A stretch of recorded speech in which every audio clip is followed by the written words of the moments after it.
Hello, YouTube peoples. I'm Insane Lane, and welcome to Bad Erotica Book Club.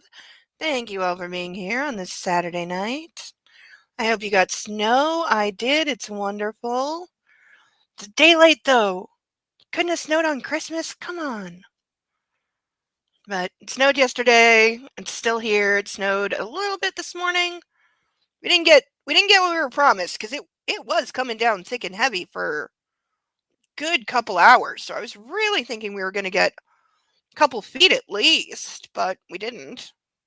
Like maybe 1 foot, but I'm in southern Ontario. That's nothing. Hello, Persnickety. Good to see you. Give Sasha some love for me.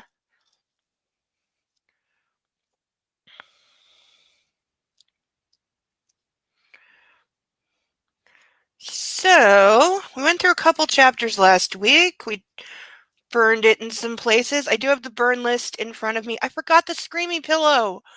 I've been so chicken with my head cut off today. I've been dealing with so much stress the last couple days, I can't think straight. I knew I should have checked my list. We have everything else. We'll be good. I will find something to bite on and scream at if I need to. But I have the burn list. So far, there's 4 things on it. When these words occur, we will torch them because I said so, and it's my channel. So, last week we did have a falling off the deep end into the plot where head of crime family guy who is not Vin Diesel's character from Fast and the Furious, but he has a very similar name, kidnapped a woman. Several days went missing. We were informed that he had drugged her and she slept for 2 days, and something about her having a heart condition, though she never confirms that. Nor is it stated, like, what it is or how he would know that. Apparently she's very prone to anxiety attacks when seeing somebody getting shot in the head. He laid out the rules of basically, I demand that you fall in love with me, and if you try to escape, I'll kill your family. We're supposed to believe he has the reach to do this because he had pictures of her family. I don't believe it. Both because it's too much, it's too cheesy, and it's just the amount of people and effort that it would take. But he does seem to have a very large mansion full of people willing to be complicit in the kidnap and imprisonment of a woman. We've seen some of his mafioso underlings and some people who I guess just work for him. He's got an extreme temper. He's incredibly violent. He burst into her. He took her shopping, which the book even admitted was the Pretty Woman shopping scene, and he didn't like her trying on lingerie in a changing room out of his sight. So he burst in and violently assaulted her, claiming that, don't wear that in front of me or whatever when she was in a change room out of his sight. They then had dinner together where she proved she has no sense of self-preservation at all because she wore a see-through dress with lingerie under it to dinner with him. Because he promises that he will not sexually touch her until she really, really wants him to. Which, how would you ever believe that in this scenario? Yes, Netflix made a movie out of this. That's true. They did a Netflix, all 3 of them, I believe. Yeah, I didn't know until recently they were Netflix productions, but they are. Yeah, because I looked up to see who had the rights. And yeah, Netflix made all 3 of them. I haven't seen any of them. We're doing this blind, so no spoilers. If you know how the book ends or if my prediction that I posted is true, please don't tell me. I don't want to know. I'm reading this blind, so that's how it is. No cheating. But we will put up all of the warnings because we need all of the warnings because this book is really bad. And it doesn't hold back. And I'm all for graphic content. I really am. I fully support writing whatever you want, but be aware of it. The fact that this is spun into some kind of love story and that there's 2 more books where I assume she eventually does or claims to fall in love with him and they wind up together and that's why there's 2 more books. Like, own what you are. If you want to say this is a dark, tragic tale of how, an evil monster can corrupt a beautiful, innocent woman and twist her mind until she's in love with him and, she's living this dark, romantic life with him, fine, write that. That sounds awesome. But don't pretend it's something else.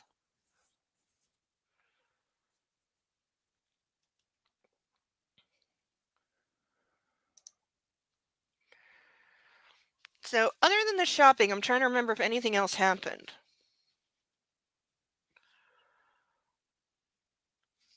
Oh, the other thing that stood out to me was we're told at first that it's been 2 days, then she goes back to sleep for another day, but then when they go out seemingly on the same day, he suddenly says that it's been 6 days. So I was kind of like, what? Did we miss 3 days? What happened? I think we missed 3 days. But book tends to skip over important scenes because we didn't see her getting kidnapped either. Which, again, this is partly what leads to my theory.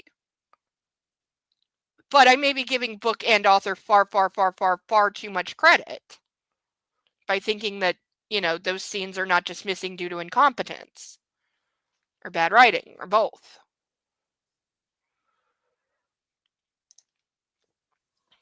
But we shall see. We've got another roughly 200-ish pages to go. At least these are short. I can give them that. At least they're short. But for now, all rise for the national anthem, please.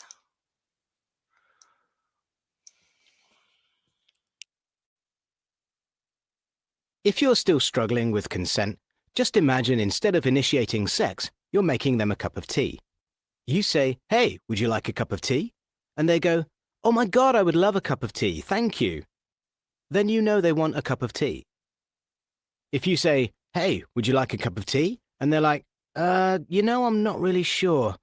Then you can make them a cup of tea, or not, but be aware that they might not drink it.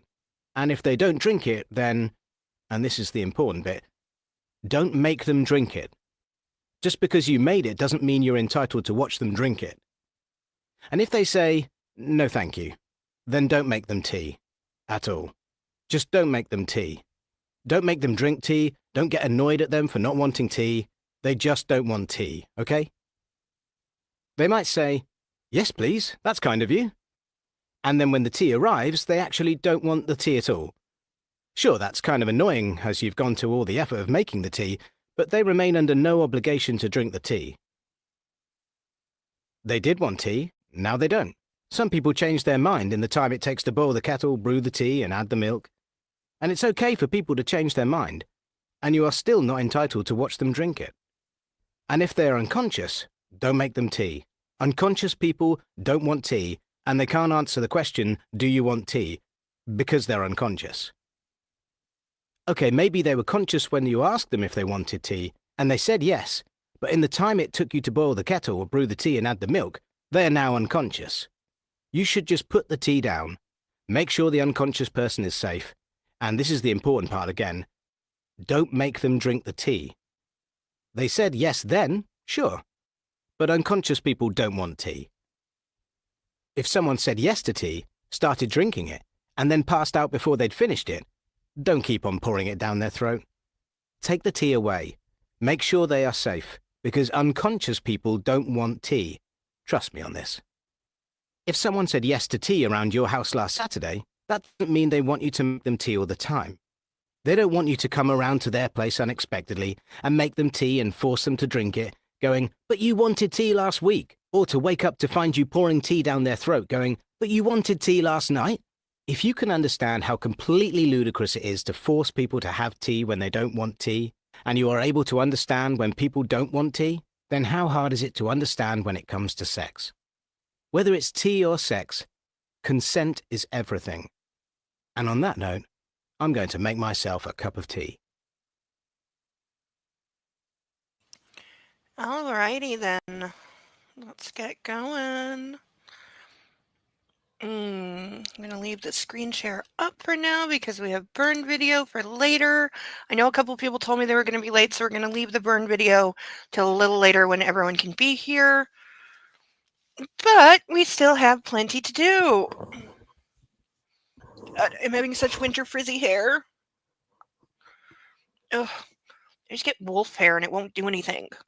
Like, no matter how much I brush it, my hair can just not be tamed. Oh, and I thought my lips looked so good, and now they're crooked. Yeah, I gotta fix that because it's gonna drive my OCD insane. First, we will introduce the ducks, of course, our very nearly full pantheon of ducks. We only have 6 ducks left to join the stage, and then we will be acquiring new ducks. I've already sourced them. I know where they are coming from. I haven't ordered them yet because haven't, but soon there will be a new influx of ducks, and I will need new paint ideas. So for now we have Ralph, Charlotte, Steve, Paddington, Caspian, Inspector Clouseau, Dumbo, Sally, Bill, Xavier, Eloise, Pongo, Mitch, Salsu, Bob with 2 B's, Sasha, Bartholomew, Alex, Chuckles, Melman, Naruto, Jeremy DeWitt, Cinemark, Jeeves, Ellen Tudyk, Playboy, Jethro, Gilbert, Vixen, Dennis, Rosie, House, Susie, Wolfie, Russell, Mark, Glacial, Cicero, Phoebe Halliwell, John Glenn, Little Chickadoo, Blaze, and Ferguson. I remembered all their names. I was so sure I was going to forget the last 4 because they're new. Hi, Cerebellum. We're so glad that you're here. You made it to the duck roll call. That's good. That counts. Please ignore me while I fix my lipstick because it's crooked and it's bothering me because I'm like that. And then I will get on to introducing our painted ducks that still need to join our pantheon of ducks.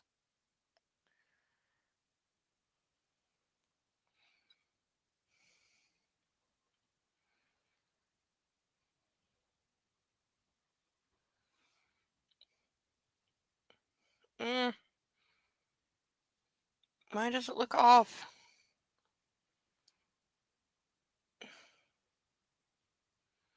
Brain, stop doing a thing. Okay, my lips look crooked. We'll deal with it.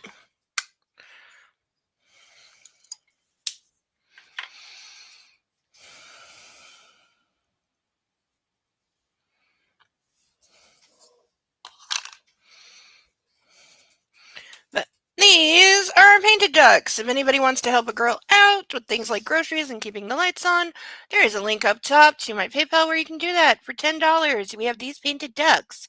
Please specify if you sponsor a painted duck which one. They are Chicken Jockey Duck, Mr. Spock Duck, Scuba Diver Duck, Flounder Duck, Cupid Duck, and Orion Slave Girl Duck. Yes, I like Star Trek. How did you know? So we have our painted ducks for $10 each. If you would like to sponsor one, please let me know which one. You get to name it, and it will be added to our pantheon of ducks, where it will remain in its honored position for the rest of its life. So really quite a good investment. For $25, I have these very real police issue handcuffs that I will put on for 20 pages, approximately, roughly half the night. For $50, I'll wear them all night. We have a key inside the pouch. There's also a key string around the monitor because we practice safety here. And as these are not safety cuffs, we have a key within reach at all times because safety. These are real cuffs. And I like them tight. These are my personal favorite. For $50, if anybody wants to see me get tipsy, we will start drinking in about 45 minutes because my God, do I need a drink tonight? That's what I forgot. Fuck. I meant to eat Tums like an hour ago and I forgot. Damn it, because it's not part of my book club routine, so it wasn't in my head. I need to write that down or something. Like on my pregame system, because I can't drink before book club. That was my other thing I really wanted to do was I wanted to drink about 3 of these before we started, but probably not a good idea. But we will be starting drinking promptly at 9 o'clock. So for $50, you can make me chug this much wine in one go, and you will have my eternal gratitude tonight. Of all nights, tonight you will have my eternal gratitude if you help me get really fucked up on stream. Or for $100, if you're insane, I have a bra with spikes in it that I will turn the camera off, put on, and wear for the rest of the evening. They do not cause bleeding, they're just uncomfortable and slightly painful. In other words, they're the perfect level of fun. And I have way too many people not believe me that I own a spiked bra, and I've shown it on screen so many times. It's like, yeah, it's a real thing. I made it. It wasn't that hard. You punch holes, you put the spikes in, they screw in. It's very easy. And the spikes are cheap. I keep saying I'm going to make a cushion to match it, but we need to get a lot more spikes.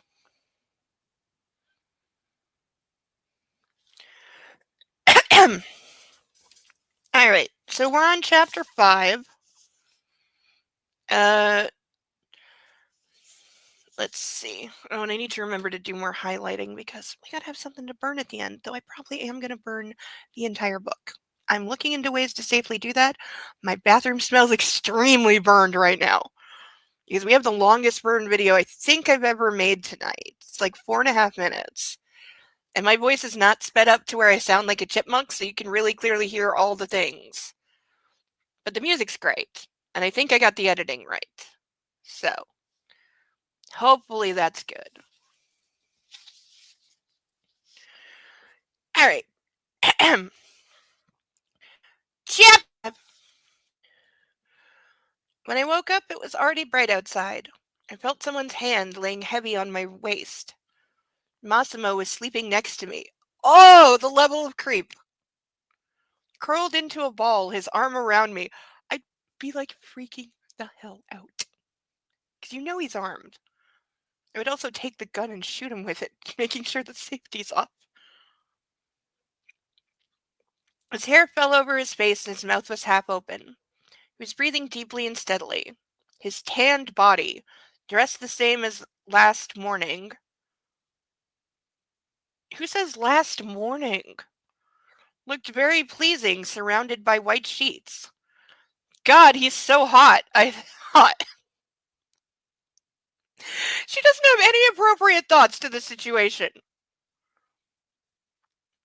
I thought, licking my lips and inhaling the scent of his skin. See, and again, we're in third person. So if she is the like stand-in author writing this later, my theory makes way more sense. That's all well and good, but what is he even doing here? I was afraid to move, to wake him, and I had to go to the bathroom. I started to slip from under his arm, lifting it delicately. Massimo took a deep breath and turned over on his back. He was still asleep. I got up and headed to the bathroom, stopping in front of the mirror. I grimaced. Yesterday's makeup was smudged all over my face, resembling a Zorro mask now. The thin black dress I had on was crumpled and creased, and the intricate bun I had tied on my head last evening now looked like a bird's nest. Did he, like, knock her unconscious at the table or something? I thought she went to bed normal and therefore could have, like, taken the dress and the makeup off and taken the hair down. I really don't remember how she got into bed. Oh, she tried to run away. I forgot that. Well, kind of.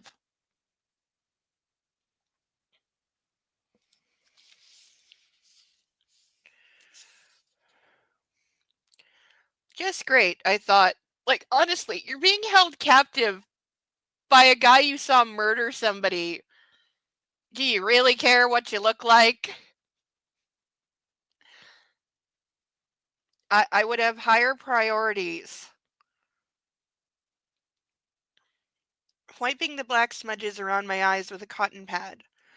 Done with that, I took off my clothes and went to the enormous shower.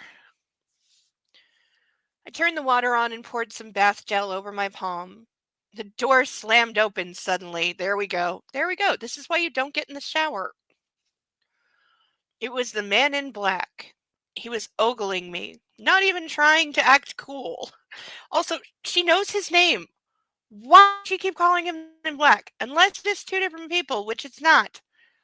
You know his name. Pick one. Like, good morning, baby girl. May I join you?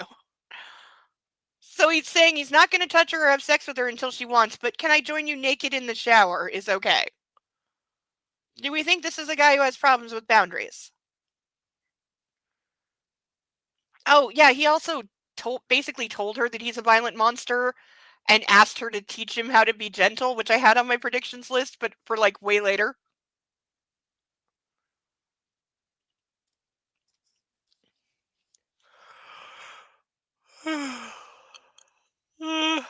Ugh. I'm curious if the author thought she was writing like a reverse Taming of the Shrew. Because that kind of involves kidnapping.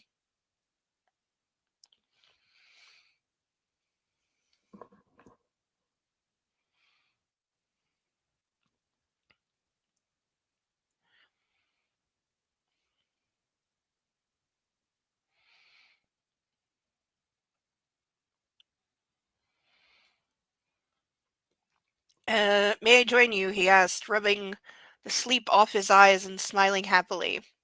At first, all I wanted was to rush at him, pummel him with my fist for what would have been the thousandth time, and throw him out. How about you just say no, fuck off? If he joins you anyway, at least you tried. But my experience of the last couple days told me that it would come down to nothing and only elicit an abrupt, violent, and unpleasant reaction. Fair point. Instead, I replied, spreading the soap over my body, sure, be my guest. I still wouldn't have done that. At best, if I was worried about him, like, punching me or slamming my head into the tiles or something like that, and I was actively trying to avoid that at this point, I would have said something like, why are you asking? You're going to do whatever you want anyway. You know? Massimo stopped rubbing his eyes, frowned, and froze, dumbfounded. He must have thought he misheard me. I had thrown him off balance. I couldn't change the fact that he had just gone in behind me and seen me naked, but at least I could take the chance to see him without his clothes, too. Wow, is that not where my mind is going? God, this woman is like way too horny constantly.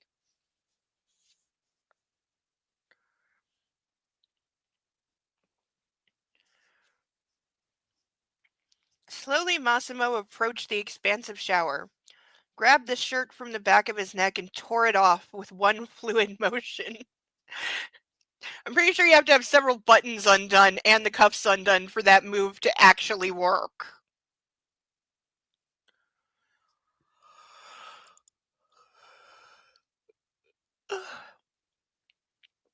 I stood leaning against the wall, taking my time spreading the soap over my skin.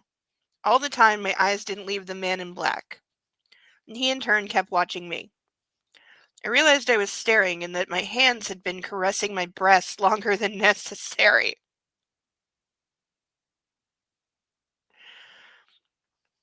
Yeah, my theory isn't right. She's like, what's that thing? Why are words failing me? I know what this is called, but there's a medical thing. I can't remember whether it's a neurological disorder or hormone disorder or both, but there's a medical thing where you're like super horny all the time.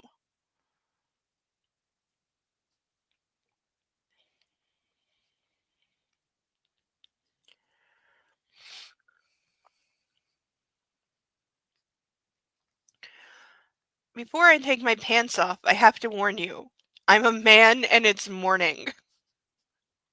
I think we've established both these facts. I know what he's referencing, but do we think a woman of her age doesn't know? She's lived with men before. I suspect she knows. And you're naked, so pretty sure that situation would be happening with or without her. He trailed off, shrugging nonchalantly and spreading his lips in a roguish smile. It's never not going to make me think of Han Solo hearing the word rogue. It's just not. My heart skipped a beat. Oh, also that episode of Star Trek. I thanked God I was under the shower. His words made me wet instantly. When had I last had sex? This lady, she is too much. She is just way too horny. I can't. She's way too horny. I asked myself. Martin had always treated it as a sporadic and unpleasant duty. So your boyfriend was gay? Like, if he had shown her pictures of Martin with another man instead of with another woman, then I believe it. Because that line makes him sound closeted as fuck. See? That would have been much better writing. Just change the pictures of the boyfriend to him being with a man. You know? Is it wrong to say this woman and her captor deserve each other? No. No, it is not, because they're both acting that way. Oh, my concealer is letting me down. Okay, just because it's probably going to show a little bit, I do have a tiny bit of a black eye still. I mentioned last week because I had a mark on my cheek, and it didn't bruise because I did it last Saturday, but then a bruise kind of came up. It's from a can hitting me in the face. I was getting it off a high shelf, and wham.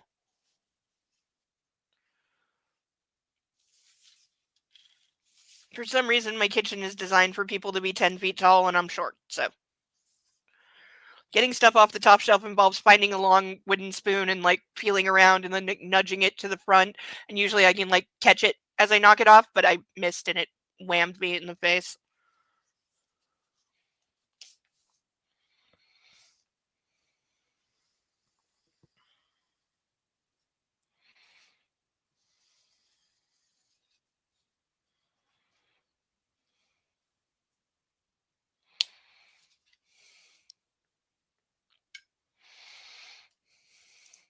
She does seem to really want to be there because she's been very impressed by all the hot guys, the expensive cars, the extremely expensive shopping trip. She was all for that.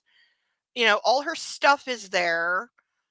You know, she's being pampered and spoiled. She's basically allowed to wander around the villa and do whatever she wants. There's a boat, you know, that he said she can go out on later, and like a lake to swim in. And so basically the place is like a luxury resort with personal servants just for her. Like, yes, it's a very gilded cage.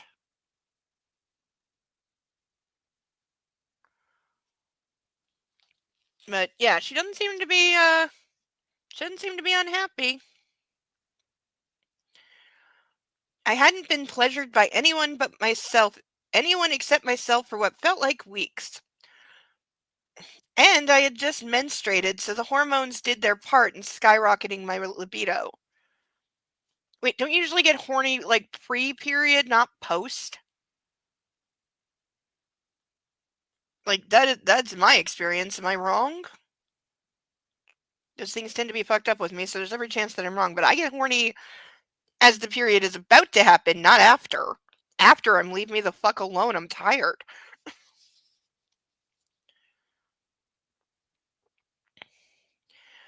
This is torture, I muttered under my breath. She's the one saying this, not him. It should be him. I turned towards the shower head, turning the water temperature down until it became ice cold. Okay, that is a good trick. I was so aroused at the thought of seeing Massimo naked, I drew up on my toes on instinct. I drew up my toes on instinct. Starting to think whoever edited this does not speak English. Because that's what it says.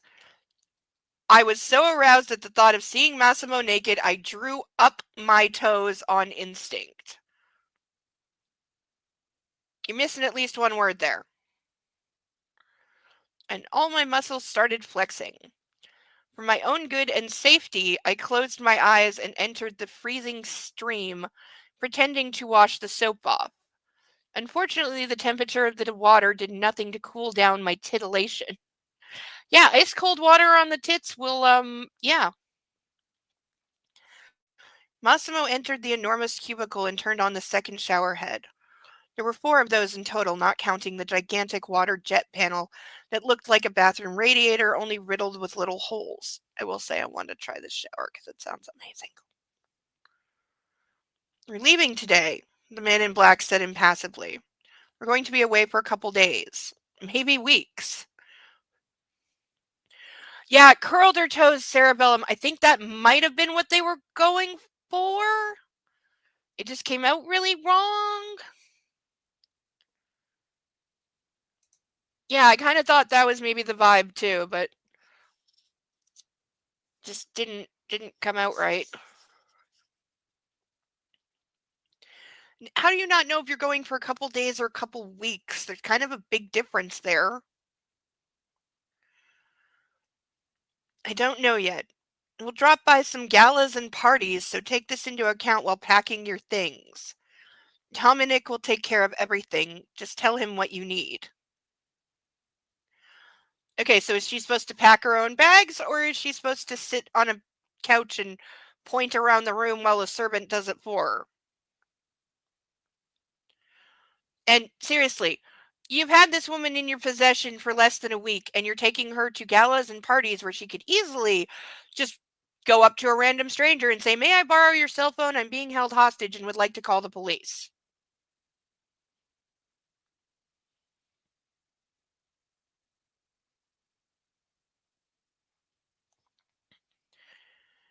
This makes negative sense.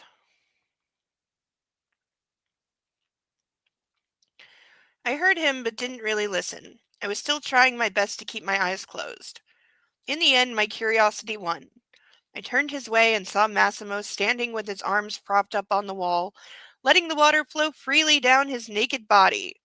The view was overwhelming. Oh God, we're gonna get like a 3-page description of every inch of this guy's body, and at least one is gonna be just his penis.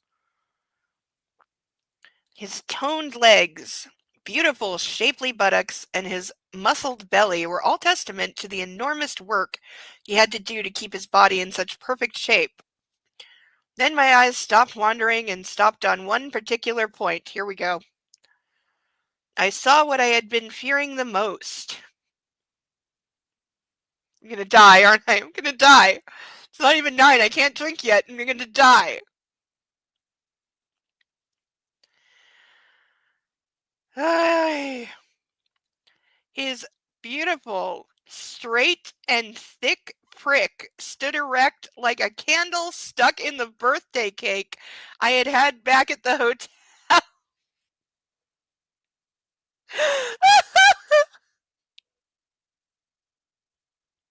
Because you know what I'm picturing. I'm picturing those little tiny 12 in a pack kids' birthday candles that are white with like a pink stripe wrapped around them. That's what I'm picturing. I know that's not what she's implying, but that's what I'm seeing, and it's better.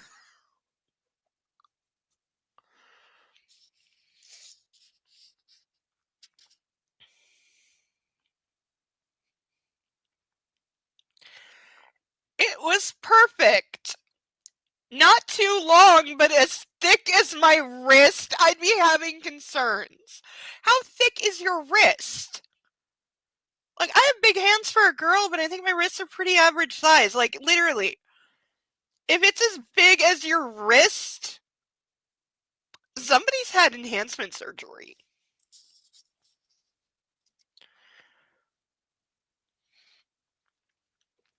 Flawless. I stood in the cold stream, swallowing loudly. Massimo's eyes remained closed, his face upturned. He was turning his head this way and that, allowing water to rinse his hair. Yeah, I'm sure he knows she's looking, though.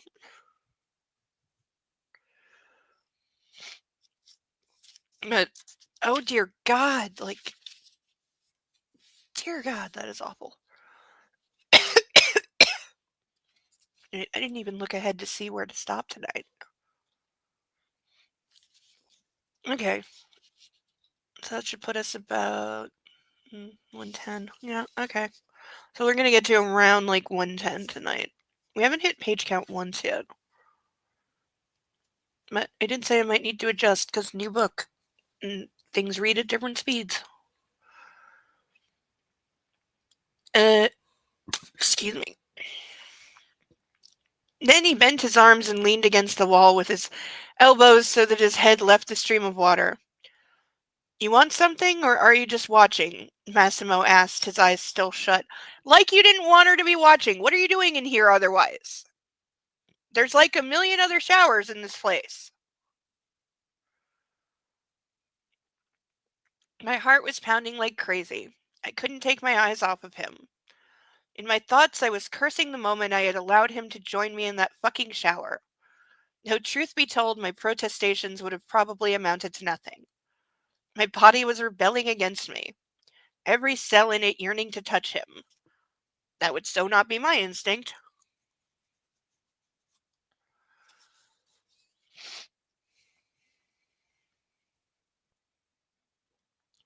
I licked my lips, wondering how it would feel to have him in my mouth. Girl, stop.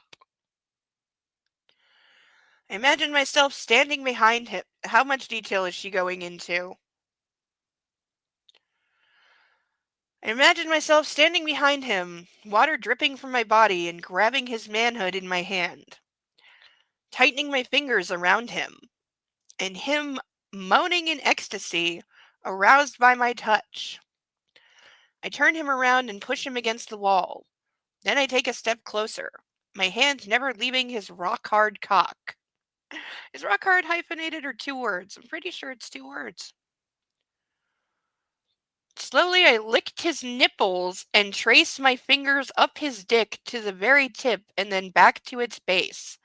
I feel him getting even harder and his hips starting to rock gently to the rhythm of my strokes. Your expression, Laura, tells me you're not thinking about the things you're going to pack for our trip. So he's catching her being horny and drooling over him. Like, is this a world where magic horny drugs exist and he's been giving them to her? Like, is she on a steady diet of, like, MDMA? Or ecstasy or some combination thereof? Because I've heard those can make people, like, you know, love everyone, super horny kind of feelings. I don't know from experience, but from what I've been told.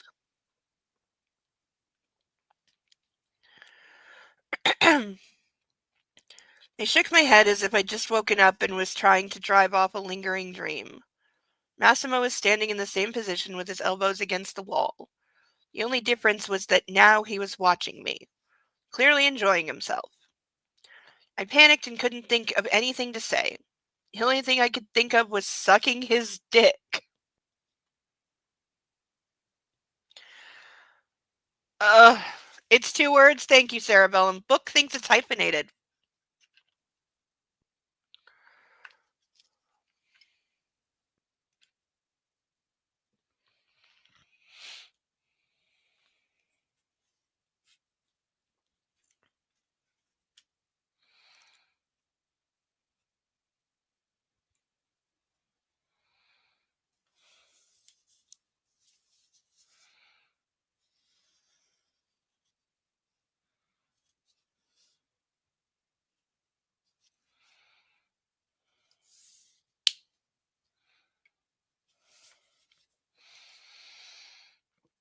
My panic lured him, like a wounded animal attracts a predator. Massimo started heading towards me, and I was doing everything I could to keep my eyes trained on his. He closed the distance between us in 3 steps. That was good. The object of my obsession vanished from my field of view. Unfortunately, the feeling of relief didn't last. He stopped right in front of me. His erect phallus delicately touched my belly. So much for, him saying he's going to stay away from her until she wants him, because he hasn't done that at all. I withdrew, but he followed me. Each 2 steps I took, he only had to take one to get close again. Despite the shower being so big, I knew there wasn't much space left behind me. When I reached the wall, the man in black pressed against me. So now this is why I put up the warnings that I put up.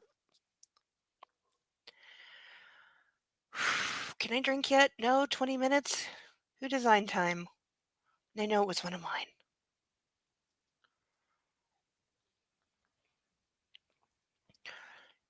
What did you think about looking at it? He asked, leaning over me.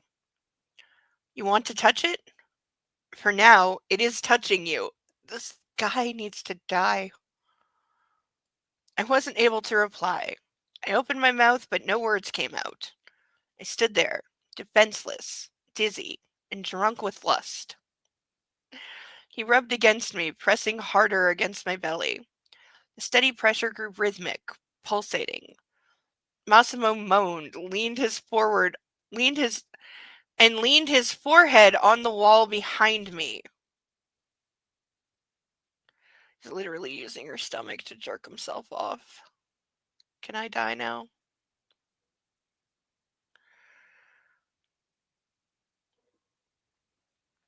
Okay, regretting that I didn't remember the Tums.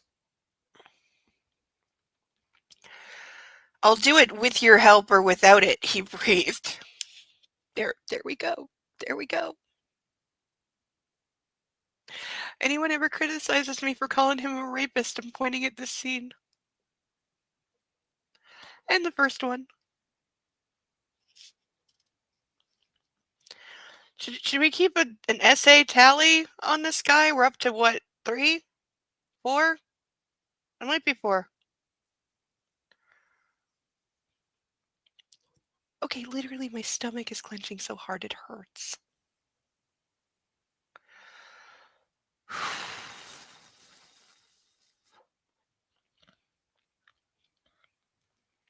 I couldn't resist anymore. I clutched at his buttocks. Are they going to do it in the shower, like, on day, 7? Because where do you go after that? You've given in. You're nothing. You're a fuck doll, and apparently fine with that. And again, if that's the point of the story, fine. But that's not supposed to be the point. As I sunk my nails into his skin, he growled with delight. With a firm motion, I turned around and pushed him against the wall. His hands fell loosely along his body. His eyes were alight with desire. I knew that I had to stop right now. If I didn't, I wouldn't be able to control myself, and I'd do something I'd regret later. You're not regretting anything so far?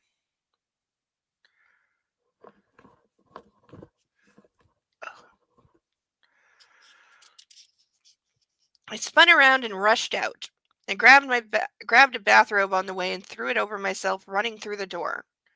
I kept running down the corridor, even though I couldn't hear his steps behind me, only stopping when I passed the garden and stairs leading to the little marina. Gasping for air, I jumped onto the motorboat and collapsed onto one of the couches.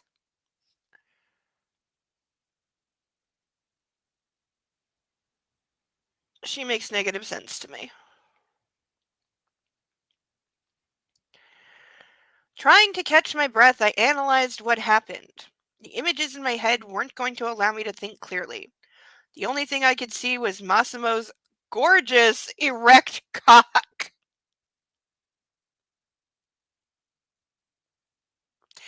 Ladies in the chat, not asking for anyone's number, but have you ever seen a penis and the words beautiful or gorgeous are what came to mind? Just yes or no.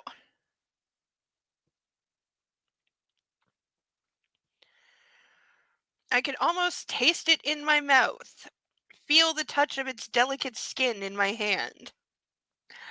I don't have the slightest idea how long I stayed in that boat staring out into the sea, but at some point I gathered my wits and returned to the residence. I deny she has any wits together.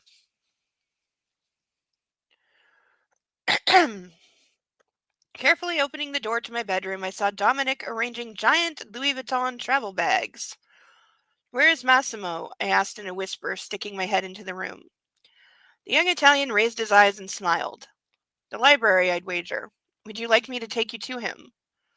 He's currently talking to his consigliere, but I was instructed to take you to him whenever you'd like.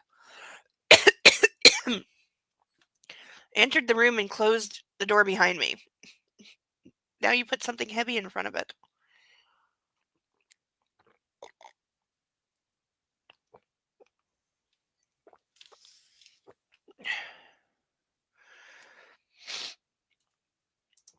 Adrenaline makes you do weird things. This is true. But does it make you horny for a guy who's kidnapped you?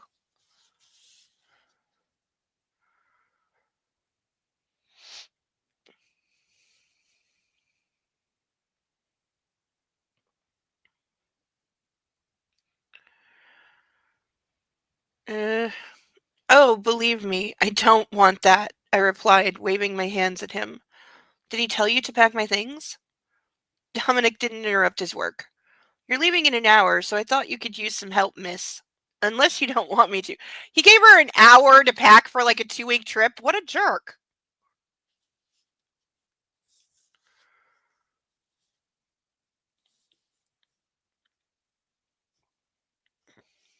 Stop calling me miss. I can't stand it. Besides, we're probably the same age, so let's skip the formalities. Dominic smiled and nodded, signaling his consent. Can you tell me where we're going? I asked. To Napoli, Rome, and Venice, he replied. Then the Côte d'Azur. That was mentioned in 50 Shades in the honeymoon. I'm sure of it. The Côte d'Azur. I'm sure of it. That is a lot of traveling. I opened my eyes wider, surprised. I'd never been to all those places. I hadn't seen so many places in my whole life. Do you know what we're to do in each of those places? I asked. I'd like to know what to take with me. These are reasonable questions. Dominic stopped what he was doing and walked over to the closet. I do, in fact, but I was told not to spoil it for you. Don Massimo will make everything clear in time. I'll help you pick the right outfits, don't worry. Well, given that she's hardly got anything here and they could be gone for weeks, just pack everything. Like, because her stuff from home hasn't arrived yet. All she's got is what she had at the hotel and what they bought yesterday. So, yeah, I'm going with pack everything. He winked at me. Fashion is something of a hobby to me. Yeah, this guy's definitely gay. That's why he's being trusted to be around her alone. Because even if she puts the moves on him, trying to be like, hey, help me escape, I'll make it worth your while, he won't because she's not his type. I bet you anything that we get told that at some point.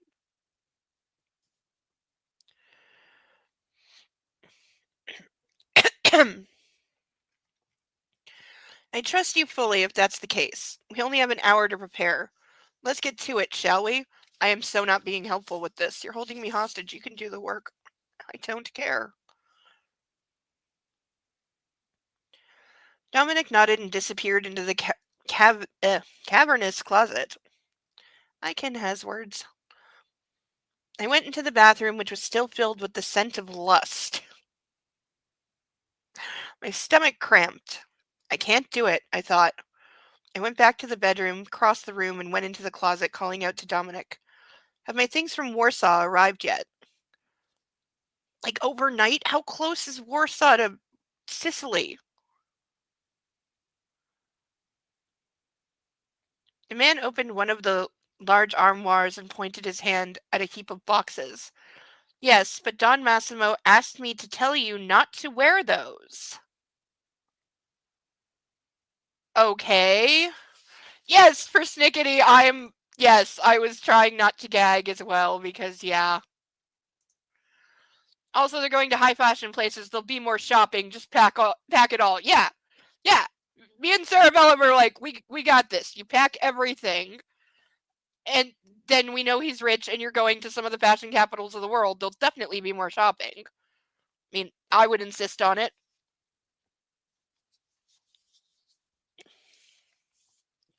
So he brought her things from home but doesn't want her wearing them, which this could be a sign of him like trying to remove her former identity because her former things will make her feel like herself and home, and he doesn't want that.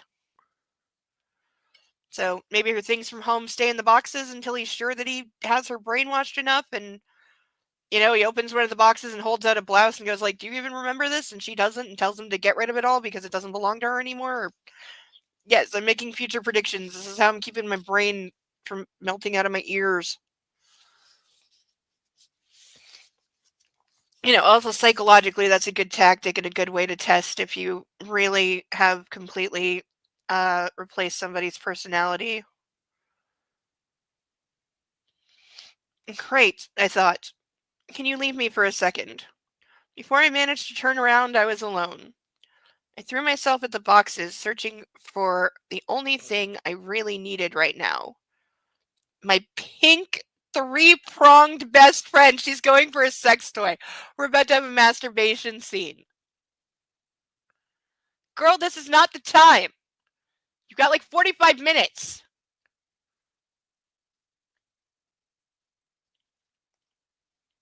After some 15 minutes, so now you have a half an hour, of frantic searching through dozens of boxes, I finally had it. Wow, they really packed everything. I breathed with relief, hiding my trophy in the pocket of the bathrobe. I hurried back to the bathroom.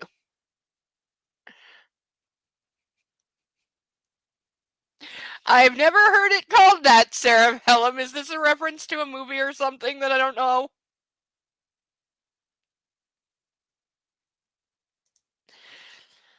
I mean, I've never named any of mine. I would run out of names.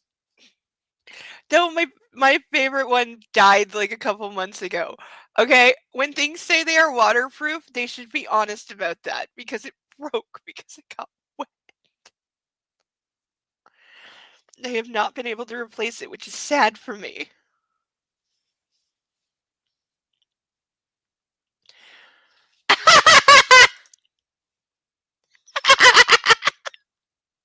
I never heard that. I love it. It's perfect. It's absolutely perfect. I so love that.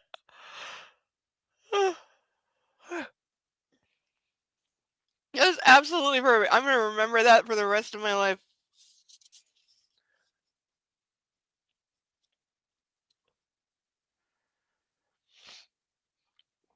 All the while, Dominic stayed on the balcony awaiting my signal. Crossing the room, I nodded to him and returned to the closet. I took out the pink toy and watched it thoroughly. It really was my best friend at the moment. I let out a soft moan in anticipation. Never have I ever. Taking a look around the bathroom, I searched for the perfect place. I liked to masturbate laying down. I could never do it in a rush or when I felt uncomfortable. The bedroom would be best, but my assistant's presence would only distract me. I'm sorry, are you saying you are capable of masturbating in front of other people? But like you're short on time? What? And you're not worried about him seeing you do that?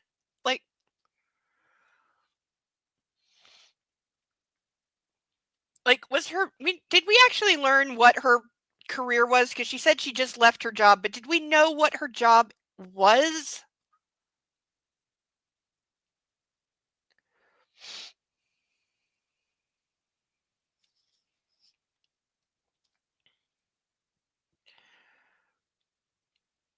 There was a modern white chaise lounge in the corner of the bathroom, though. It wouldn't be the most comfortable spot, but it would have to do. I was desperate enough to lie on the floor anyway. Yeah, that's not gonna happen. In a rush, like when your captor wants to leave for the airport in 5 minutes. Yeah! Because by now she's gotta be under 20 minutes by now. He's gonna walk in on her doing this. You know this. That's what's gonna happen. She can't feel rushed, but you're short on time. And no, we didn't know what her job is. Maybe she's a porn star. I'm just putting it out there. It would make some of the things make sense.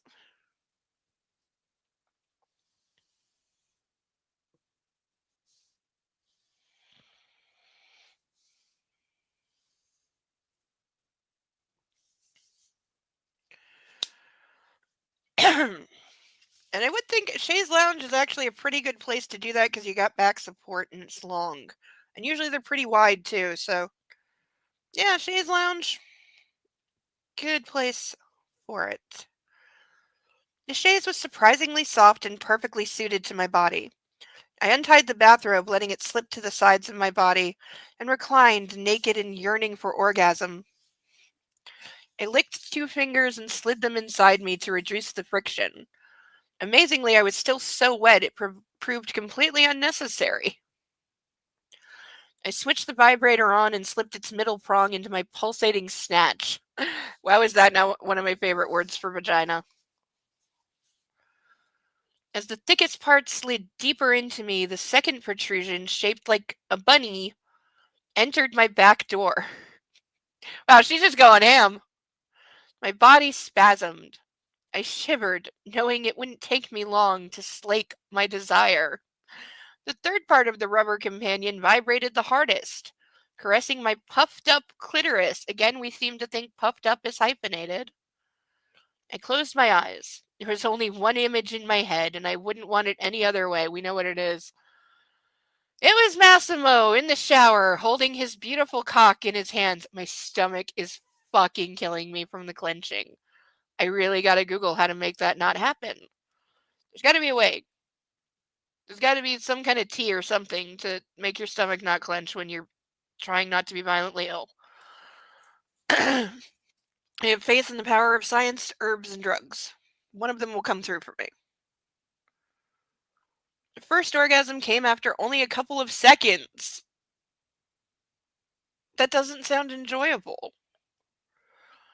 The next waves came in increments of half a minute at most.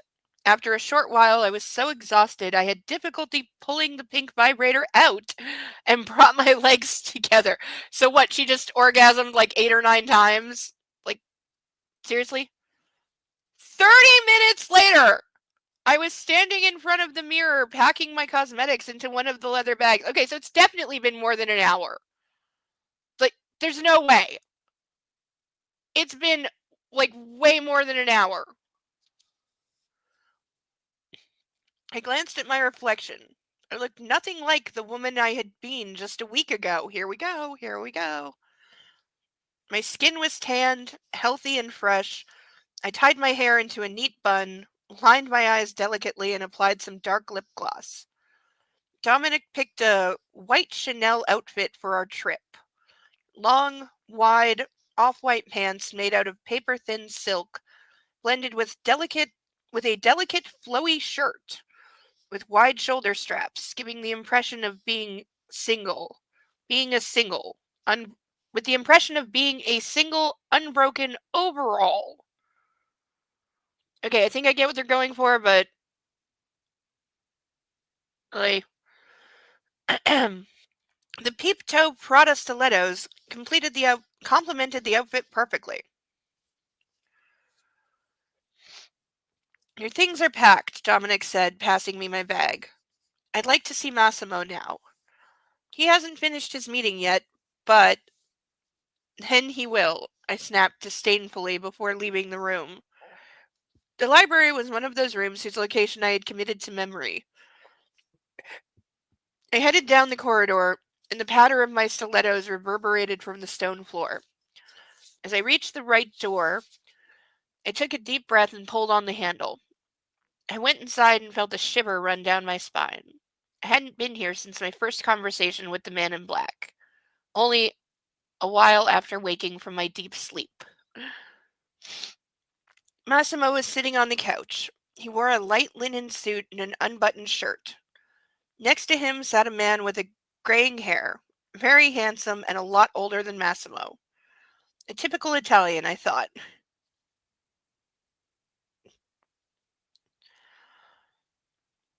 Longish hair combed back and a well-groomed goatee. Seeing me, both men jumped to their feet. The first look I got from the man in black was ice cold, as if he wanted to scold me for interrupting his meeting.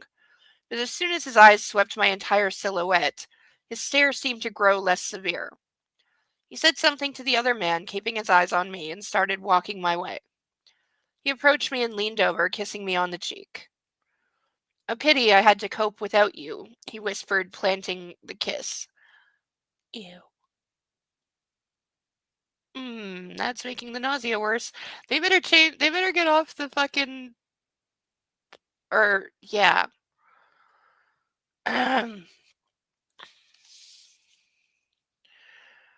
I've done the same, I whispered. I replied in a whisper as his mouth retreated. So confirm that he went and jerked off too. That's great. I needed to know that. I don't feel sick at all. The words made him freeze for an instant. His stare was full of passion and anger. He took my hand in his and led me to his friend. Laura, meet Mario, my right hand, because we couldn't have come up with a less stereotypically Italian name. If one of his other henchmen is named Luigi, help me. I won't survive. I walked over to the man and offered him a hand, but he swooped in, grabbing me by the shoulder and kissed me on both cheeks. Ew. And yes, I know it's an Italian thing. I have members of my family who do it. They know not to do it to me. I haven't seen them in 30 years, and believe me, I bet they remember. I still hadn't grown used to that. Where I come from, you only kiss your closest friends and relatives. Consigliere, I said with a smile. Just Mario is all right. The older man returned my smile. It is good to finally see you in the flesh. Alive. Why did you need to add the word alive? Have there been prior incarnations of her that are buried out back? Because that's what I'm getting from that. Holy hell. It's like, Requiem for Methuselah in Star Trek, where Kirk gets led into the secret room that the mystery woman that he's fallen in love with, of course, the woman of the week, that she's never to go in there. But Kirk goes in there and learns that, spoilers, she's an android. And he sees previous versions of her. And that's what breaks him out of his love lust thing over her. He's known her for like 20 minutes. But he's in love with her because that's Captain Kirk. Um,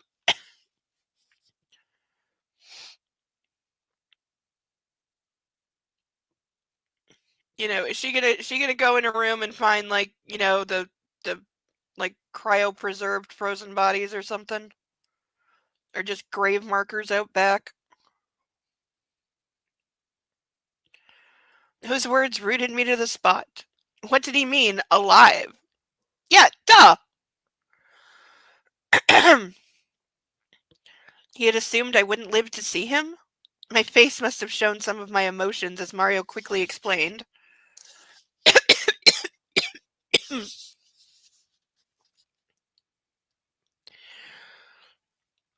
There are paintings of you all over the mansion. They've been there for years now, but nobody ever believed you were real.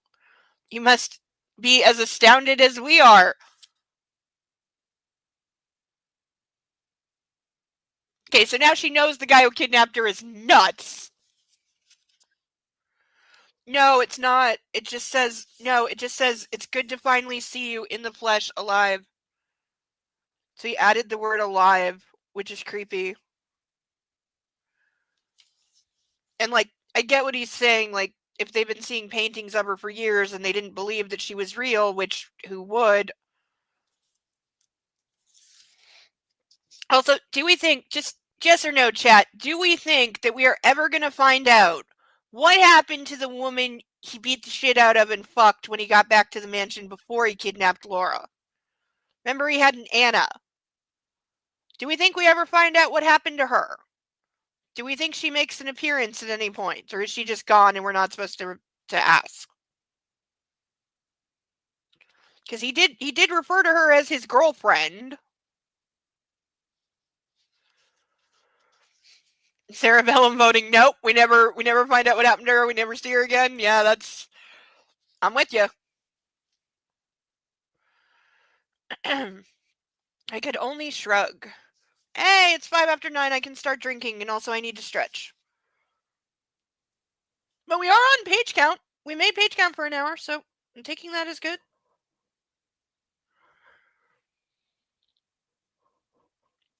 Oh. Fair warning, I forgot to eat anything today. So, the last time I had anything to eat was last night. Like 10-ish. I went to bed early last night. I was tired. By early, I mean 3 o'clock in the morning, but probably shares shallow gravesites with Christian Grey. Yes, he does. Well, they share travel places, as we learned. At least two of the places that Massimo is about to take her are places that Grey took Anastasia on their honeymoon. I know it.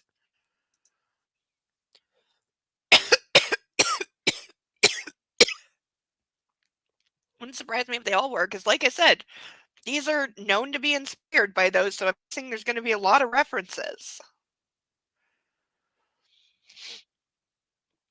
But it is drinking time, so if anyone wants to help me get really fucked up, you know what to do. Link should be at the top. If it's not, please let me know. It should be working. If it's not, please let me know. We also have ducks and handcuffs available. For tonight, we shall say, what shall we say? What shall we cheers to tonight? To knowledge. I really gotta see the second Lucy movie when it comes out.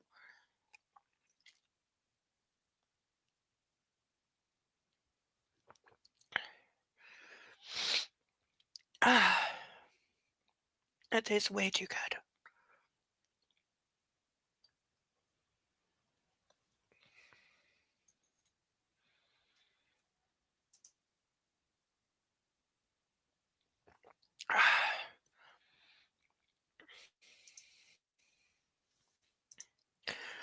I did not make it through tonight. I wound up sleeping the rest of my Christmas day, all day yesterday, and a good part of today. Aww. I know you're not feeling so hot, Cerebellum. It's okay. But you did remind me we need to play the burn video, because I worked very hard to get that done today. My bathroom smells like burnt. And it was very, very smoky. But I think the video came out rather well. So I'm going to mute myself and play this. It is a little bit long. It's as you can see, it's 4 minutes and 30 seconds. But this is the burn video for the book Freed. This is our goodbye to it that I really wanted before New Year's. So worked my butt off and got it done. I hope you like. The link for the music is in the description under this video. So here goes nothing. Everyone, please enjoy. I'm going to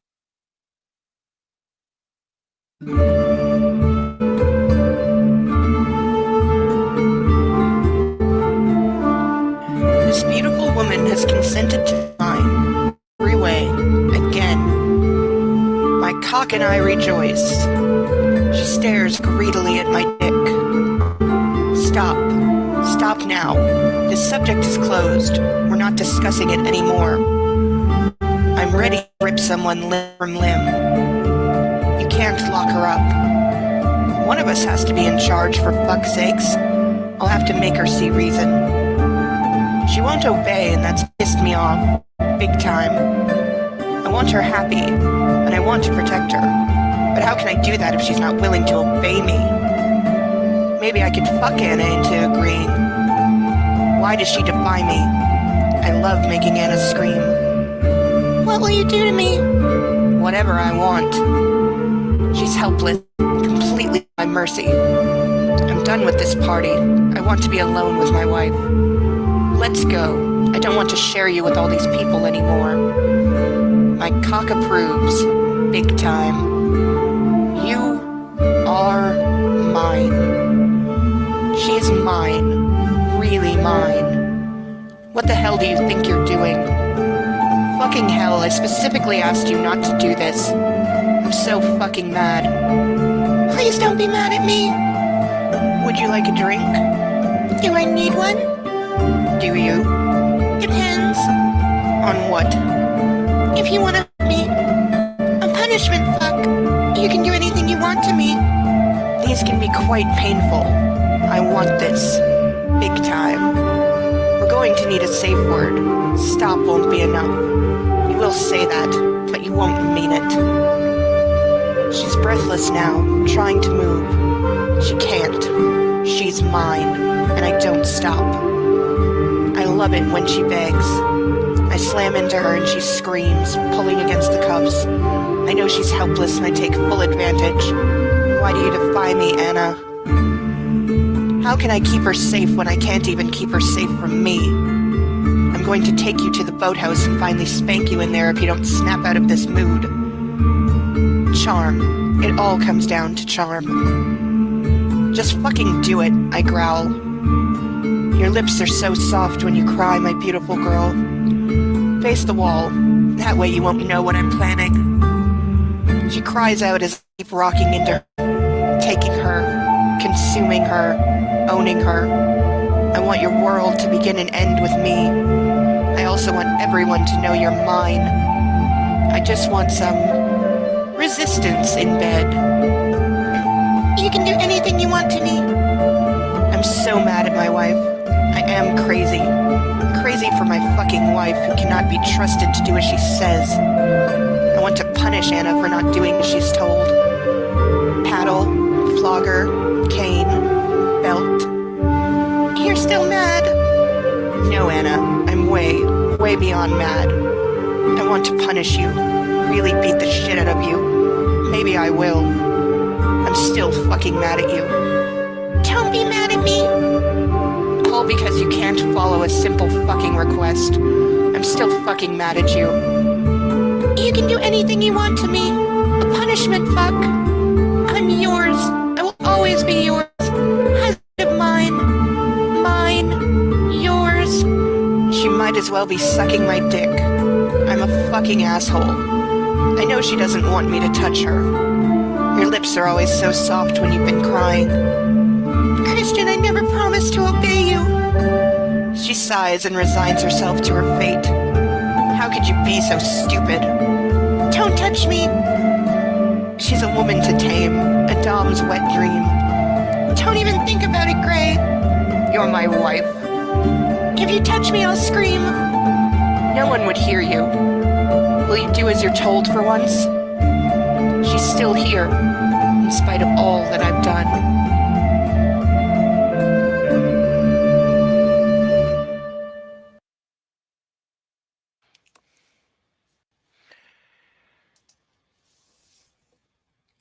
Well, what do we think? I thought the timings worked out well. I swear I did not make up any of those lines, nor did I repeat any of them. There are repeated lines, but they were repeated in the book, and I didn't alter any of them. And those are in order. I always keep them in order. Thank you for the fire set, Dale, and I'm so glad to see you and your dragons. I love you so much. You're so awesome. Had this much wine and I can feel it already. Which is not to say that I don't need like this much more 2 or 3 times. But, yeah. I am surprised there wasn't a set of books from Miss Cox's perspective, too. And Sarah Bellum beat me to it. Don't give E.L. James any ideas! Because you know she's going to go back to the 50 Shades series. It's done better than anything else. She's only written one other series, and it was not well received, and the movie seems to be stuck in development hell. Because there's no production updates. There hasn't been all year.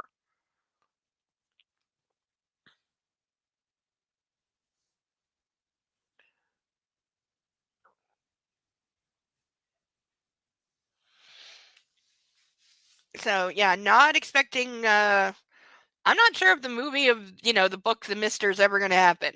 Or if it does, they're going to have to call it something else. Because there's like 3 other movies that have either that exact name or damn close. One of which is in production now with a major star. So it's definitely going to, like, if you Google The Mister, that's what comes up. So she may have just fucked herself over by having the world's most generic title. Like, seriously, you couldn't have done any better than that? Like, you could have paid people to think up a better title.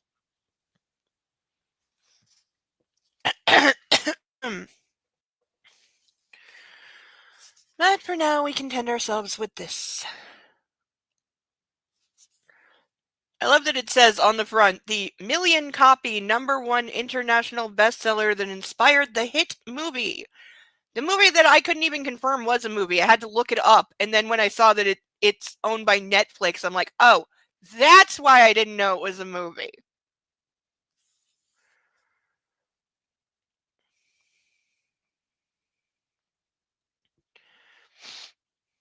I am vaguely looking forward to that only because I intend to be very, very drunk and throw things at the screen.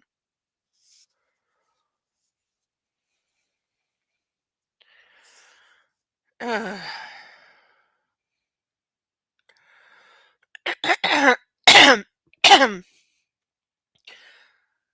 I won't lie, this whole situation is a bit surreal and daunting.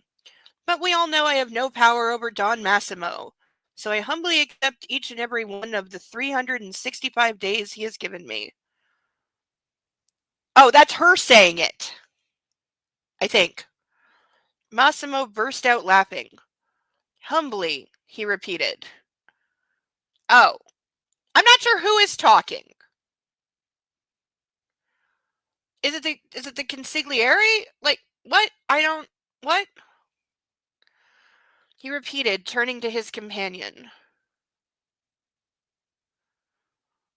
who immediately joined in the merriment. I really have no idea who's talking. There's only 3 people in the room, and apparently it's not her. I'm happy I could improve your mood. Now I'll wait in the car so you can enjoy my absence, I hissed. Okay, apparently that was her talking. That was just really. What?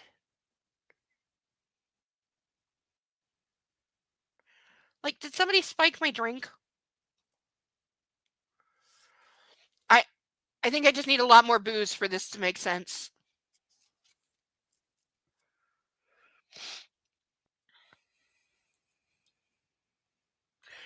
Sending them both an ironic smirk.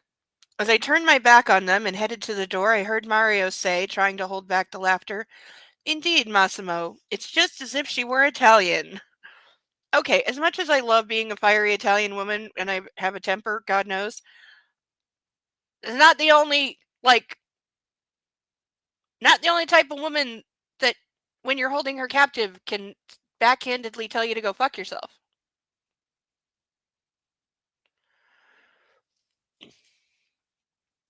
I ignored that and shut the door behind me.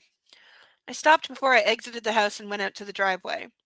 The image of the dead man lying on the paving stones flashed before my eyes.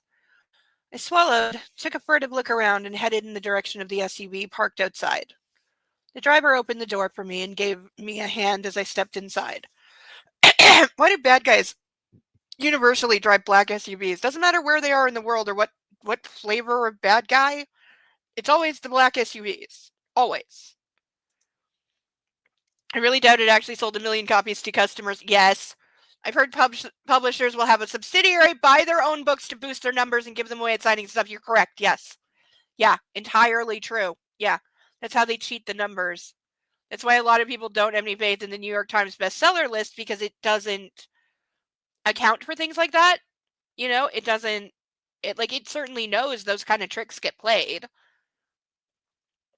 But yeah, it's the same with like when, you know, um politicians that are about to run for something, they'll put out a ghost-written book and it'll be on the New York Times bestseller list because it sold like 3 million copies in its first week. Yeah, it sold them to PACs for that political person or that political party is who they sold them to.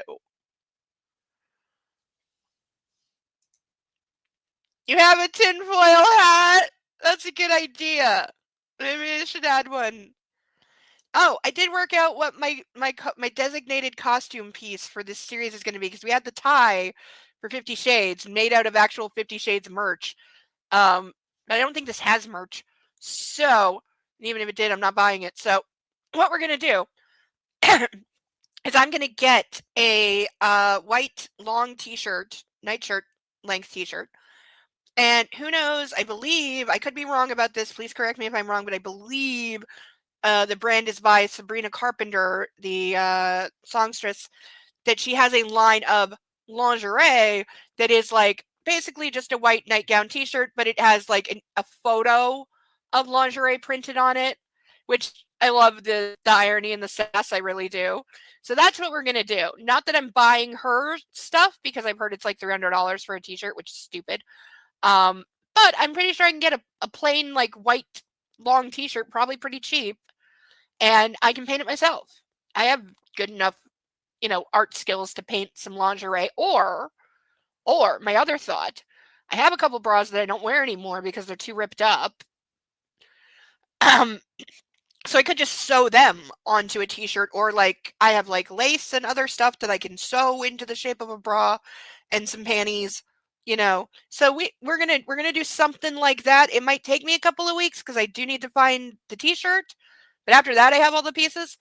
So that's the idea of what is going to be our dedicated costume piece, to which I may add a tinfoil hat, because that might help.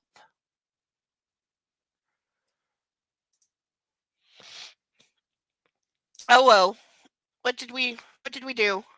Drink. Okay, I've been ordered to chug, so we shall do. I gotta refill the glass. My face is already getting hot.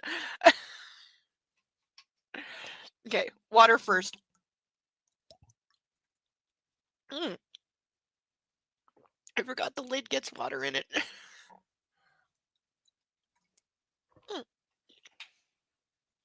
It's dripping on my nose. Ugh. Alright, how far off are we in the end of the chapter? We're actually almost at the end of the chapter, so I think I did pre-screen this, that the next chapter is pretty much exactly where we want to be. Okay. So I did pre-look at this, and I just got distracted with all the crazy and the trolling this week. Thankfully, said troll doesn't appear to be here right now, which is good. But those with the wrenches, make sure they're handy in case we need to beat somebody. But we are refilling to here, to mid-claw. Oh, and Sathail, you'll enjoy. I don't know if I showed this off last week. We are using a House Targaryen cup right now, because this is from season 1 too. I bought this during season 1 of Game of Thrones because I was team Daenerys all the way. And I know the show fucked her over in the end because they got stupid and they got ahead of themselves. It's like, y'all should have waited for George R.R. Martin to finish writing them, because I guarantee you what he wrote is better than the garbage you put on screen that everybody hated. And the crew was so checked out that nobody noticed a fucking Starbucks cup on the table. And a water bottle. Both of which apparently were Emilia Clarke's fault. She has admitted it. It was her. But the fact that nobody noticed while they were filming, nobody noticed during editing, nobody noticed during final screening before it aired on television,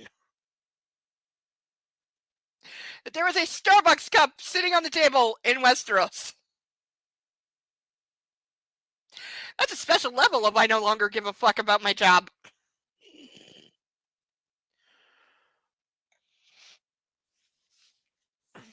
But we have sourced future wine glasses, unbreakable black metal ones that I'm going to decorate. They're completely plain, so I can custom decorate them to go with whatever we're reading, which is cool. All right, chug time.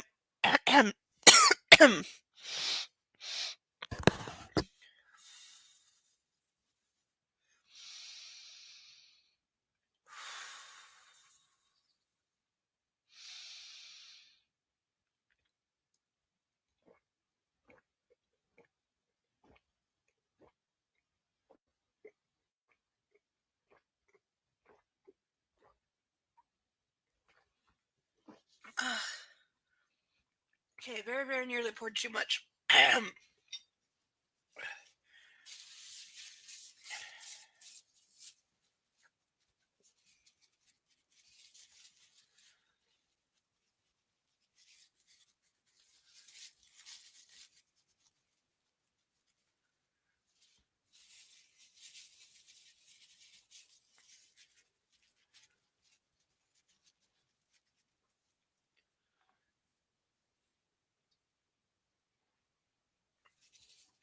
Okay.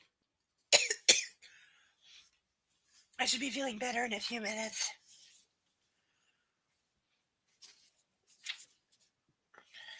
Oh, I tripped on the book. I don't care.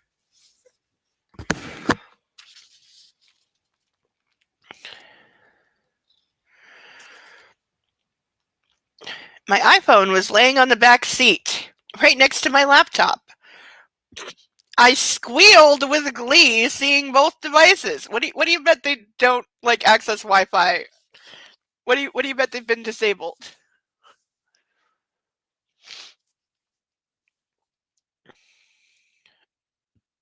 I quickly pressed the button that closed the darkened window between the driver and the back seat.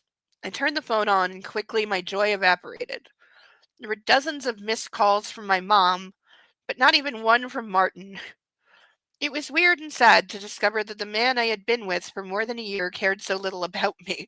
Yeah, also, her boyfriend and her friends are still the worst because they fell for a bullshit letter, apparently, or supposedly, saying, oh, I'm pissed off that my birthday vacation didn't go well, and so I'm I'm going home alone, and nobody, like, the boyfriend doesn't even call her parents to see if she made it home safely, doesn't call her to say, like, hey babe, why did you just ghost me like that and take all your stuff from my apartment? Like, I know we had some problems with your birthday and I'm sorry, but no, he doesn't check. Her friends, nobody checks.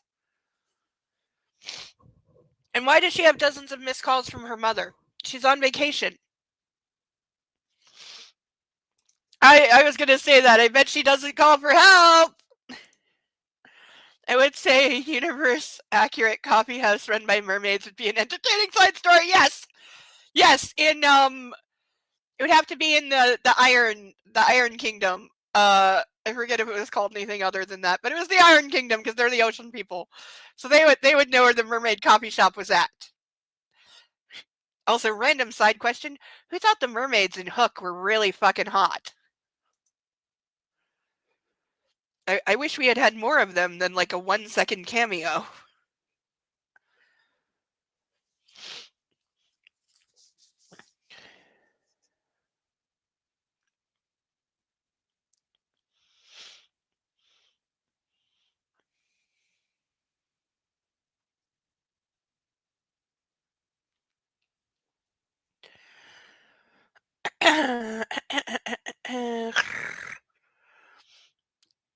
I dialed Mom. Her terrified voice greeted me immediately. She's not going to say anything because she believes that he will have her family killed. And I guess we're supposed to believe it too, but I don't. I don't believe it. And anyway, if somebody was threatening my family, they would figure out pretty quickly they made a big damn mistake because I'd be like, yeah, please shoot the following people in this order, and can I watch while you do it? Oh, most of them are dead now anyway.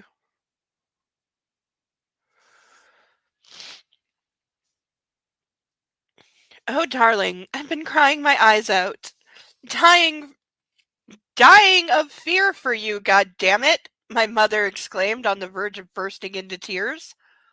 Mom, you only called me yesterday. Everything's fine. It seemed her motherly intuition told her otherwise. She didn't back down. Are you sure? Is everything okay, Laura? Are you back from Sicily? How was your trip? I'm being held hostage. Call the consulate. Call Interpol. Call MI6 or whoever the hell you call. But I'm at this place being held hostage by this guy. Help! What do we bet she doesn't do that? Also, do we think that he has bugged her phone and is listening to everything that she's saying?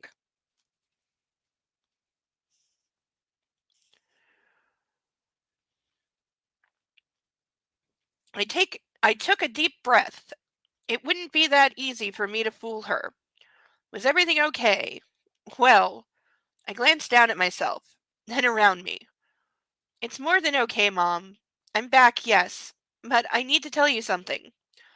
I squeezed my eyes shut, praying she took the bait. I was offered a great job in one of the best hotels on the island. I tried sounding super excited. They're giving me a 1-year contract and I've decided to accept. I'm just ready I'm just getting ready to go back to Sicily. I waited for some kind of reaction. There was only silence. You can't speak a word of Italian, Mom said. Okay, I like the mom. She's down to earth. Oh, please. What does it matter? Everyone here speaks English! Because you're in a tourist city, you fucking twit!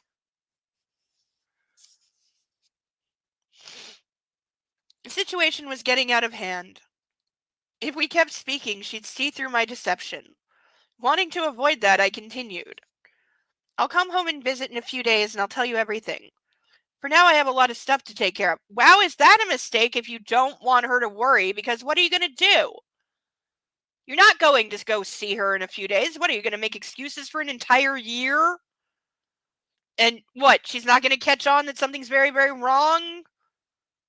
When she already thinks something is very, very wrong? This woman's an idiot.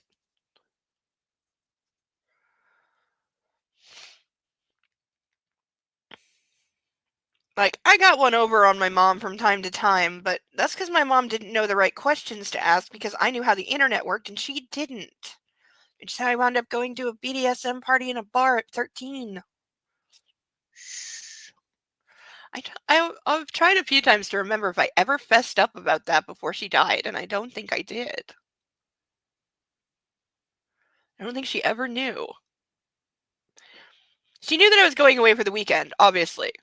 But the cover story was that I was going to a concert with some people that I met online. However, let's just say I let her believe that I met them in one chat room that she knew of and approved of, and not in the one that I actually did meet them in. But she didn't ask. Therefore, I didn't lie. I had actual permission to go for the weekend on this trip. I had her actual permission purely because she didn't know what to ask, and therefore I never lied. So as a 13-year-old, I was pretty good with that.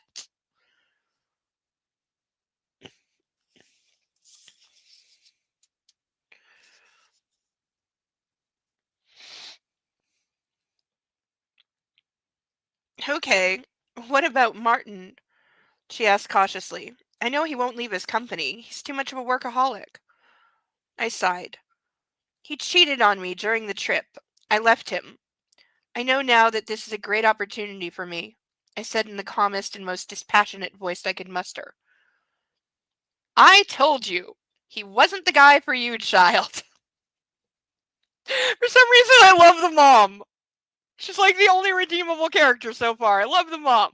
It's like, I told you that man was up to no good, and you can just see it. She's like in the kitchen making biscuits or something. She's got an apron on, like hair and curlers, smoking Marlboros. That's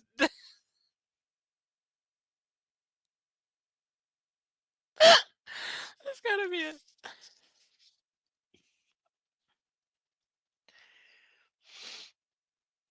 Ugh. Yeah, right.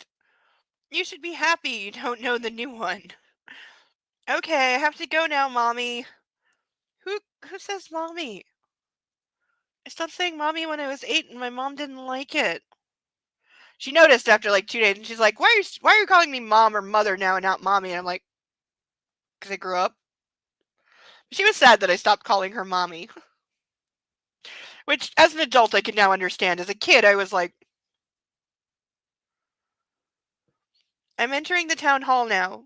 Call me and remember that I love you.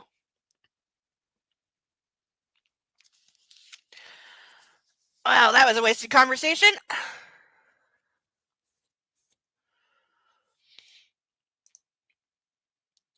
She's so weirdly on board with being held captive. They don't need to eavesdrop on her calls. Yeah, true. She is. That's why I wrote that theory that I posted in the book club tab. I think I know it's in my atrocious drunken printing. But for anyone who didn't see it, my prediction, and don't tell me if I'm right, anyone who has looked ahead or knows the end of this or has seen the movie, do not spoil anything or I will hunt you down. But my theory, my one prediction, and this makes sense for the previous girlfriend as well, is that this is somehow a prearranged scenario. Who remembers in the late 90s, early 2000s, there were those companies that you could pay to kidnap you for the extreme experience and you get rescued by someone and then the sex is supposed to be really good or some such bullshit? Or if you're just a bored little daddy's princess with too much money and you just want the adrenaline rush of being kidnapped or, held captive as a princess in the tower or whatever. You could pay companies to do that. Most of them got sued out of oblivion because they went way too far and people got hurt. But if it comes out at the end of this book or one of the future ones that is what happened here because she said she left her job, so she had no attachments, maybe she knew the boyfriend was cheating, and it sounds like she didn't get on too well with her family. They kind of suck. So what if she decided, yeah, I'm going to take a year off. I made a lot of money. We don't know what she did, so maybe she made a lot of money.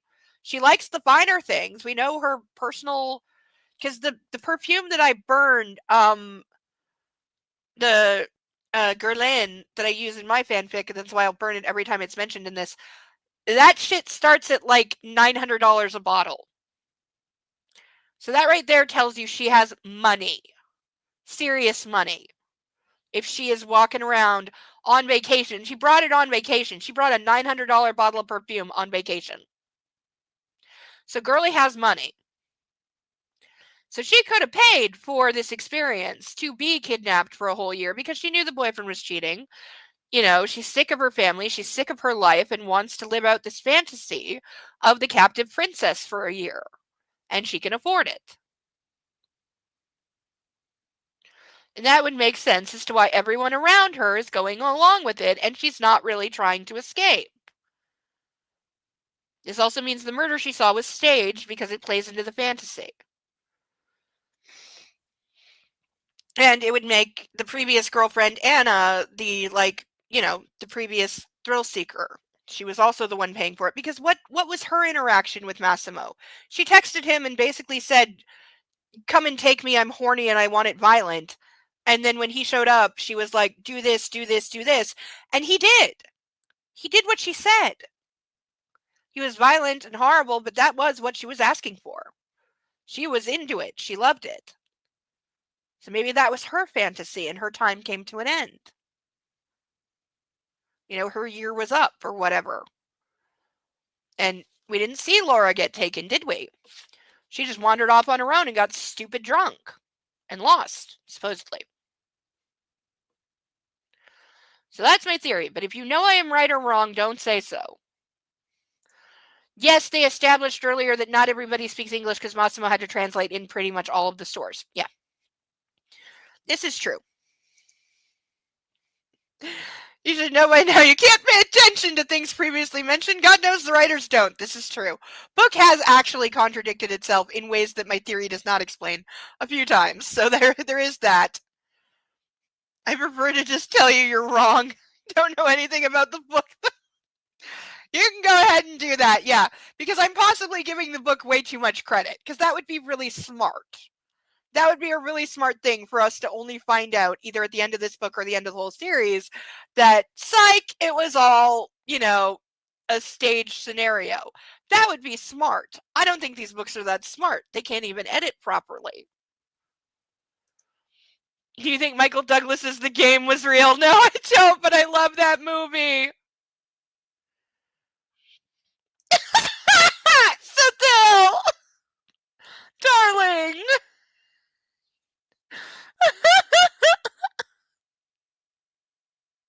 I have foil in the kitchen. I can go get it and make a tinfoil hat if that will make you happy.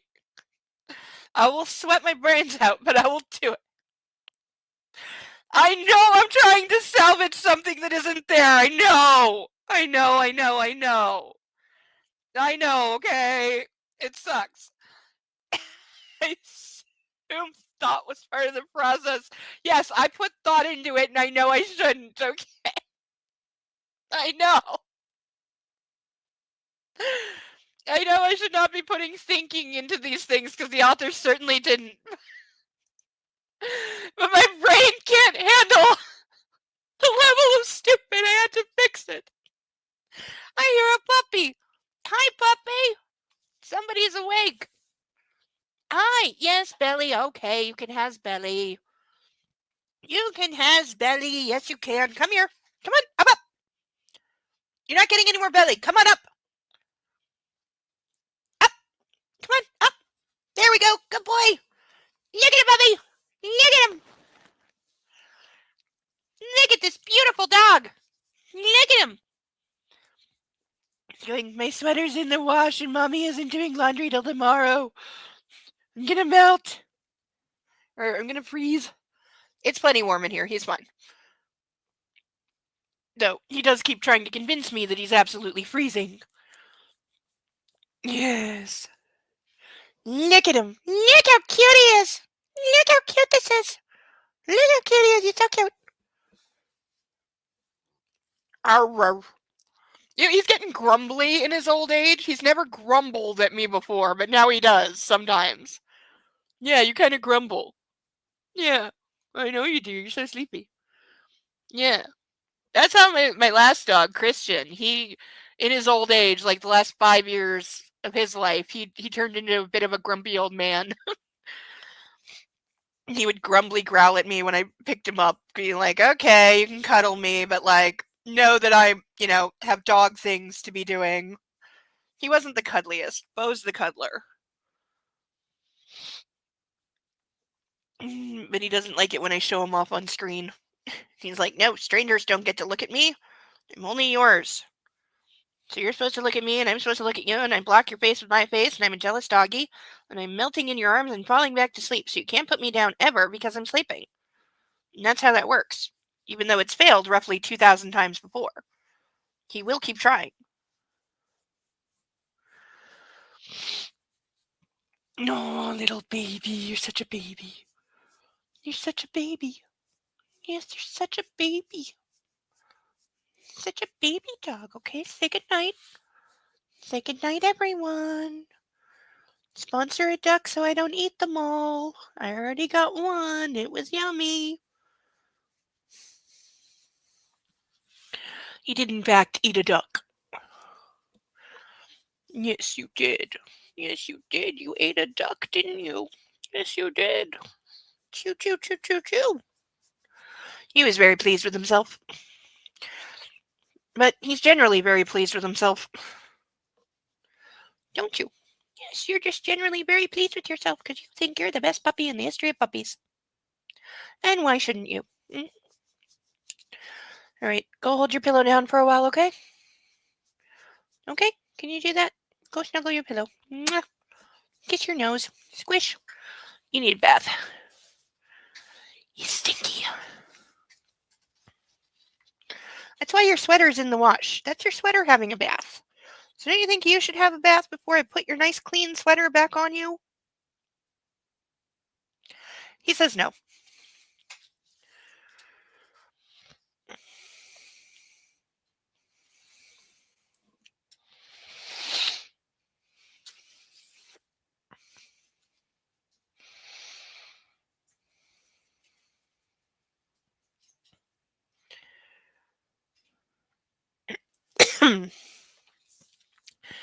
I love you too. Be careful out there, darling. I sighed with relief as I pressed the red button. It worked. Hopefully.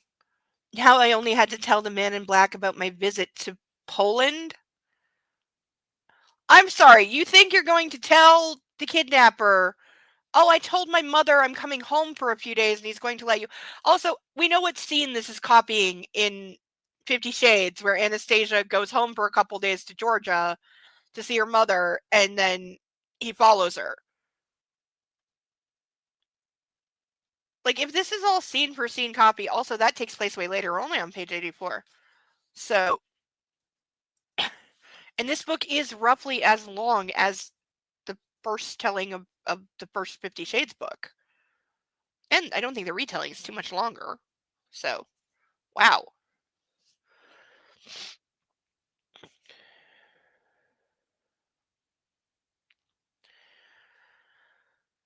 It was inevitable now. Unless he tells you you can't go and to call her back and make up an excuse. Again, this person's stupid. In that moment, the car door opened, and Massimo deftly stepped inside. He took a look at my hand. The iPhone was still in it. Have you talked to your mother? He asked with something approaching concern as the car began moving. Yes, but it didn't change the fact she's still worried, I replied, keeping my eyes on the window. Unfortunately, speaking to her on the phone did next to nothing. I'll have to go to Poland within the next couple days, especially since she thinks I'm already there. I turned my head to the man in black, wanting to gauge his reaction. He was watching me. I expected as much. That's why I've already planned for it. See, again, this is too perfect. Now, granted, he had like 5 years to plan all this, so not saying he couldn't have thought up with it. I'm thinking of the episode of Star Trek DS9, Civil Defense, because that's the explanation why every time they try to outsmart the security system, basically the security system thinks that it's still Tadrock Noir and the Cardassians are in charge, and so it's still a military dictatorship, and that the slaves are revolting, and so shut down the station or we'll kill everyone and blow it up and blah blah blah, because they triggered an old security protocol, but every time they try to outsmart it, there's already been a pre-planned response, to which the answer is, well, the Cardassians ruled this place for like 14 years. They had time to think of every possible eventuality. It just comes down to time. So you can make that argument here.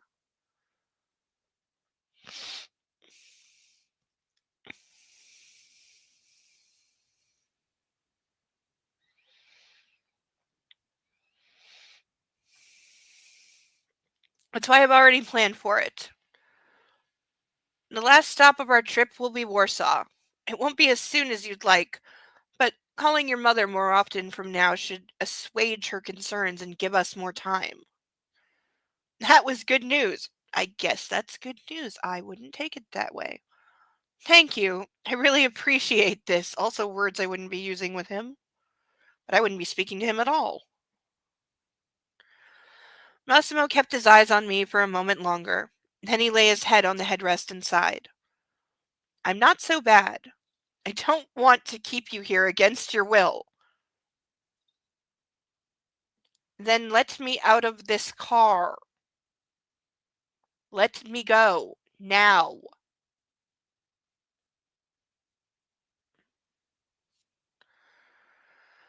I don't want to threaten you, but tell me, would you stay of your own will?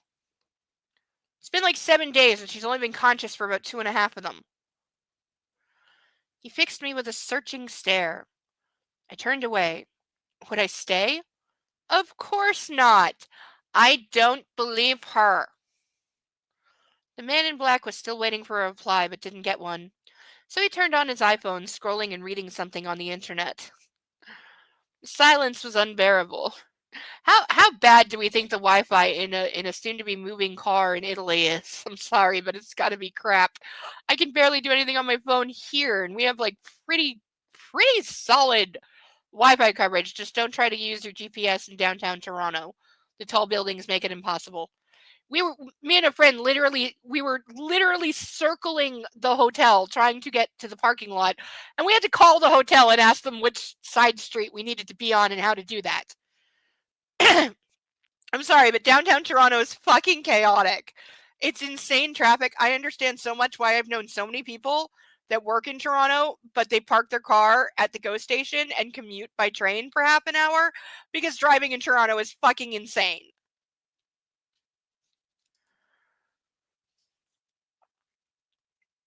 Like, we literally circled the hotel 4 times and couldn't find our way into the parking lot that we could see with our own eyes. Are we a little bit incompetent in 16 lanes of traffic? Probably. But there's 16 lanes of traffic downtown. One of which is a subway stairs going down, 2 of which are trolley cars. It's worse than the highway, and it's the middle of downtown. There's a reason I don't like Toronto. It's too busy. Like, the sidewalks are like 8 people wide in some places. It's insane. Like, I used to have to go there for assessments and like legal stuff, and oh, I was so glad I always had a town car to and fro. The insurance company paid for it, thank God, because I didn't drive, so I wouldn't have known where to go. But even like going across the street for pizza for lunch, I was like, somebody tell me how to get back to the building. Like, I want to tie a string on the door. And there's no parking. There's no parking in all of Toronto. That's just a fact.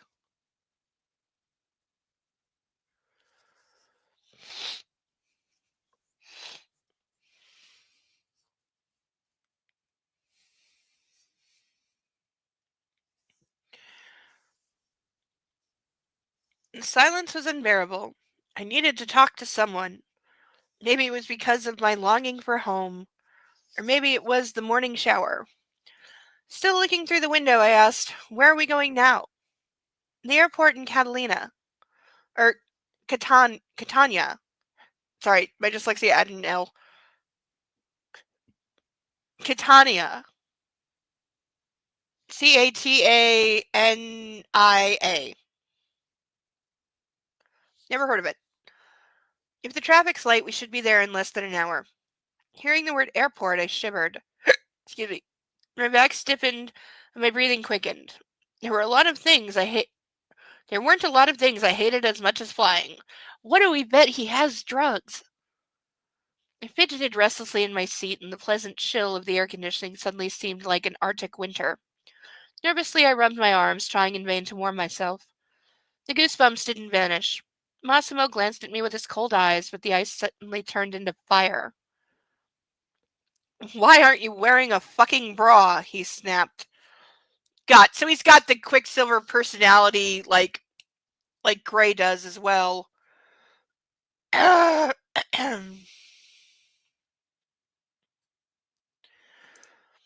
I assume thought was part of the process. I know, but it's because I do so much thinking in my own writing that I have standards for, that I assume all authors have standards. This has always been a thing I have falsely done in my life. That just because I have standards for something, or I have pride in something, or I, you know, hold myself to a certain standard or expectations, I'm a perfectionist, that I assume, I don't know why, but I just assume that other people also have standards. Like, even though I've been proven wrong several times, I it's my default and I can't help it. He has Starlink. I still can't stand this, but it does give me time to finish my cheese and brioli. Oh, that sounds delish. You're making me hungry, girl. Hello, Deacon. Yes. Hello, hello, hello. It sounds delish. I don't know what it is, but if you have a picture, please send it. I know what cheese is. It's the brioli. I've heard the term, but a picture not coming to my head. Error 404. File not found. Probably because I've never had it, but I frowned and sent him a questioning look. "I can see your nipples." Okay, if he means for once my nipples are not popping through my shirt. But if he just means she just said the air conditioning is on. So, things gonna protrude a little bit. That's his life. If that's what he's talking about, suck it. If he means what she's wearing is see-through and I can tell what color your areola is, that's a different matter. Though if she wants to be that brazen, totally up to her. Assuming it is legal where you are, which they're in Italy, therefore, yes.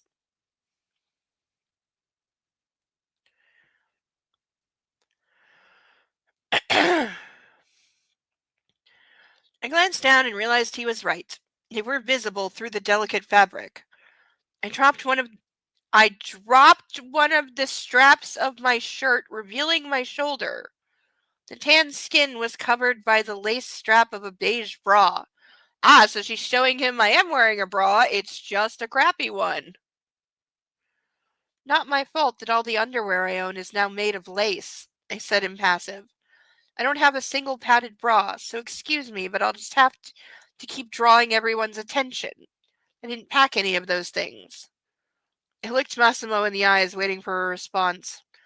Oh, is he going to accept that this is kind of his fault because he took all of her regular underwear and replaced it with lacy stuff that doesn't cover the titties properly because it's really just for show in the bedroom and not meant to be worn practically?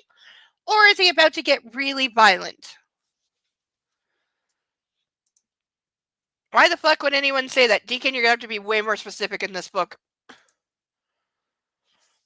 But he has money. Buy her a good bra. I know, seriously. I'm all for having an endless supply of sexy lingerie if you have somebody to wear it for, but sometimes a girl's undergarments just gotta be practical. Sometimes you just need support and coverage, okay? It ain't about being sexy. It's about I got shit to fucking do and I don't need my back hurting. Like, there's a practicality to these things. And also, you don't have to wear a padded bra. Though we have said she has, like, itty bitty titties, so maybe she likes a padded bra, which is fine. But it doesn't always have to be padded. He watched the thin lace strap for a moment before reaching out with a hand and pulling my shirt even lower. The light fabric flowed gently down my arm, revealing my breast. This is his version of I won't do anything until I have your consent? Massimo sat rooted to the spot, taking in the view. I did nothing to hide. After my morning meeting with my pink friend... Oh yeah, Deacon, you missed the scene where she masturbated for half an hour with a vibrator. I was feeling sated and in control of my own head, even if it was only an illusion. The man in black drew his leg up the seat and sat on his side. Slowly, he pushed his thumb between the lace shoulder strap and my skin. Here we go. His touch made me shiver again, but this time it had nothing to do with the fear of flying. Are you cold? He asked, trailing his thumb lower and sliding his whole hand under my bra strap. Yeah, this is really, I'm not going to do anything without your consent. This is really fucking that. I don't think a lot of people know how big boobs hurt your back. More people should. There's a great video from a Dutch bra making company where the men, because all their designers were men, why I don't know, but there's a video, it's only like 3 minutes long, of them wearing boob weights for the day so they can see what it is like when you have big boobs and it hurts.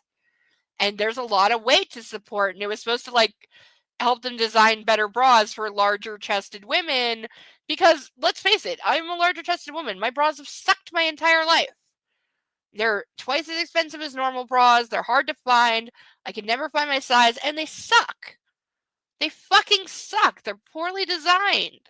They don't function. They have problems. They cause pain as much as they take it away. They're not functional. They're not good for hiding under clothes.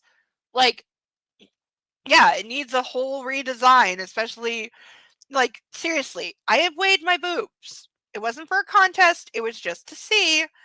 And each of my boobs clocks in at over 10 pounds. Like, that's a lot of weight on your chest. Like, I dare you, get 2 giant watermelons and strap them to your chest.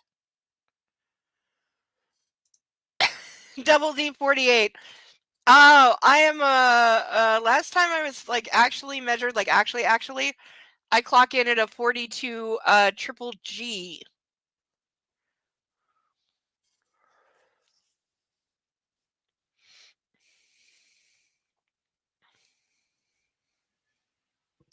$42 to $46 depending on the brand. You know, there's leeway depending on the brand. Yeah, it's a lot of weight. That's a lot of people don't get. Boobs, people think, I don't know why, but people think either boobs are hollow, which is partially true, or that boobs are fat and somehow don't weigh anything. Boobs are muscle. Breasts are muscle. Plain and simple. Is there a hollow sac inside the breast? Yes, because that's where the milk comes in when you get knocked up. But the majority of the breast is muscle and it weighs a lot.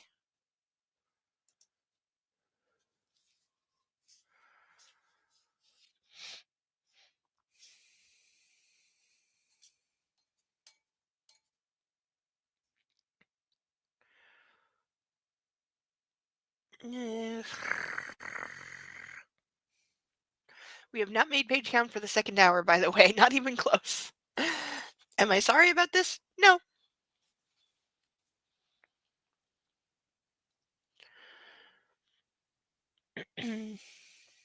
Are you cold? He asked, trailing his thumb lower and sliding his whole hand under my bra strap. I hate flying, I said, trying to mask my arousal. If God wanted us to fly, he would have given us wings, I said, lowering my voice to a whisper and half closing my eyes. Unfortunately, I had my sunglasses on, so he couldn't see that. Massimo's hand was still moving towards my breast, his fingers lazily fiddling with the lace fabric sliding ever downward. When his hand finally reached his destination, his face took on an expression of desire, and his eyes flared. I had seen that stare before. Each time I had run. I had nowhere to run now. Massimo tightened his grip on my breast and edged closer to me. His hips started to move of their own accord, and my head leaned back as he played with my nipple, holding it between two fingers. If he pinches her, I reserve the right to vomit. With his free hand, he snatched me by the neck, as if knowing how long it had taken me to tie my hair and how much I hated him doing that. He dropped his head and gently bit on my nipple through the fabric of my bra. Okay, I didn't see that coming.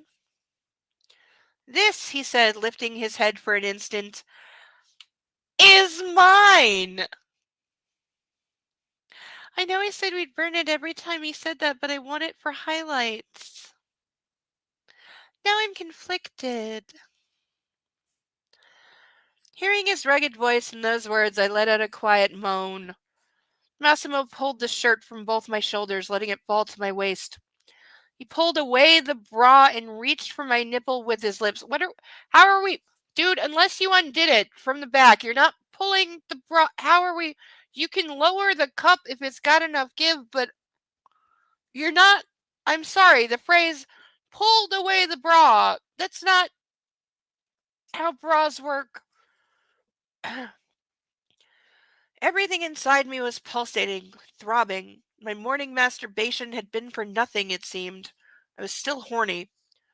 I imagined him ripping my pants off and fucking me from behind without taking them all the way down, rubbing against the lace of my panties. My fire kindled by my own thoughts, I slid a hand into his hair and pulled him closer. Again, not how people being held captive act. Ugh. I definitely still need more booze because this is I'm still way too way too conscious to be doing this.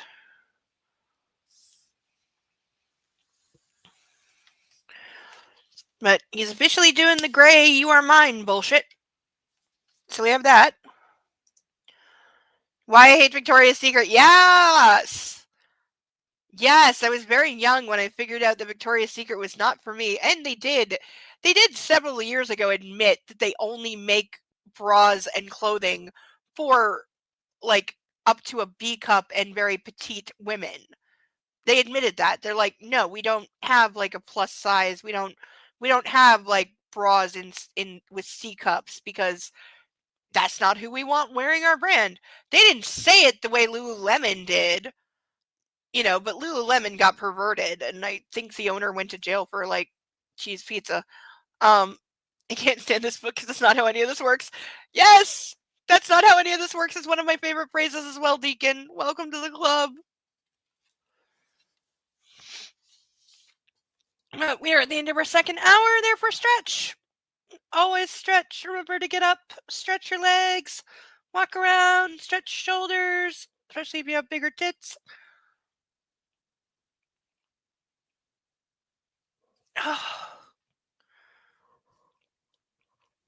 Mostly I'm just hungry. Groceries are coming tomorrow, though, I hope, unless there's weather. There could be weather. I will say it did confirm the email that I got confirming the delivery did have a banner across the top saying, "As there is a blizzard warning, if there is a blizzard, we may have to delay delivery till the following day." To which I was like, "Yeah, understood. I live in Canada. I know." And not their fault. Some people yell when that happens, and I'm like, it's not their fault if it's snowing so bad that it is unsafe to drive. To where the OPP has put out a public message saying the roads are unsafe in this weather. Please do not drive right now unless it is an absolute emergency. So please don't drive right now.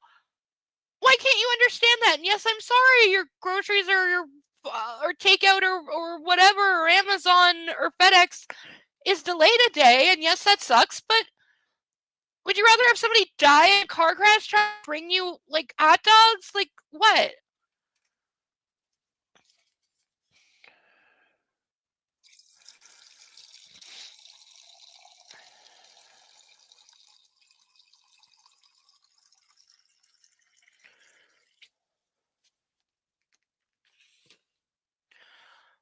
Oops, I filled it up all the way.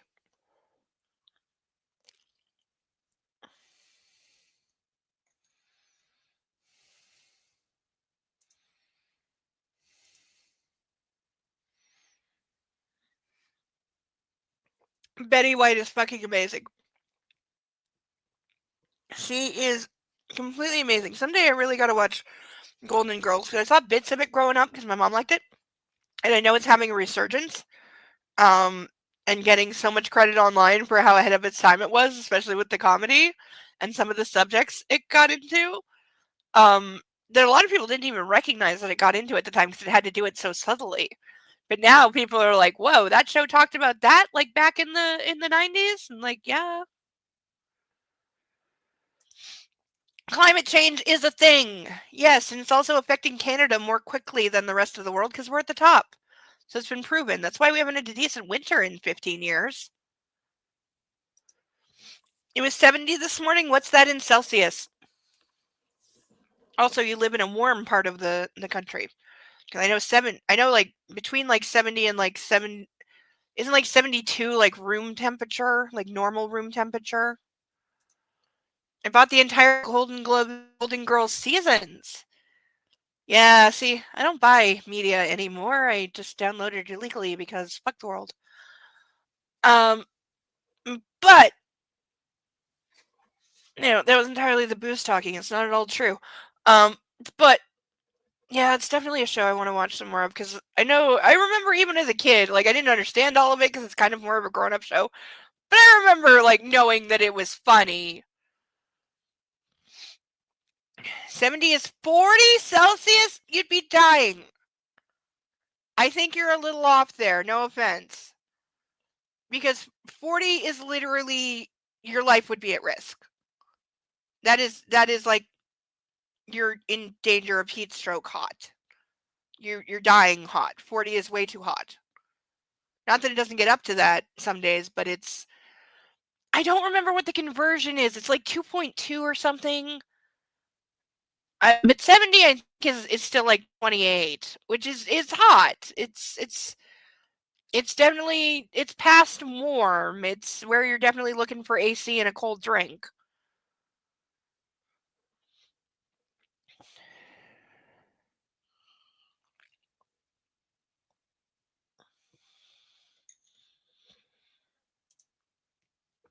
We didn't teach math, yeah.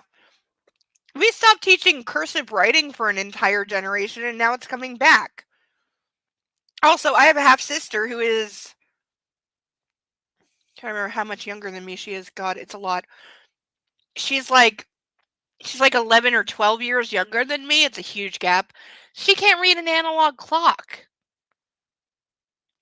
She can only read a digital clock. She can't read a clock with hands. She has no idea how. It's a tad over 21? Okay, I was wrong too. I was significantly wrong. That 21 is it's tolerable. It's warm, but it's okay.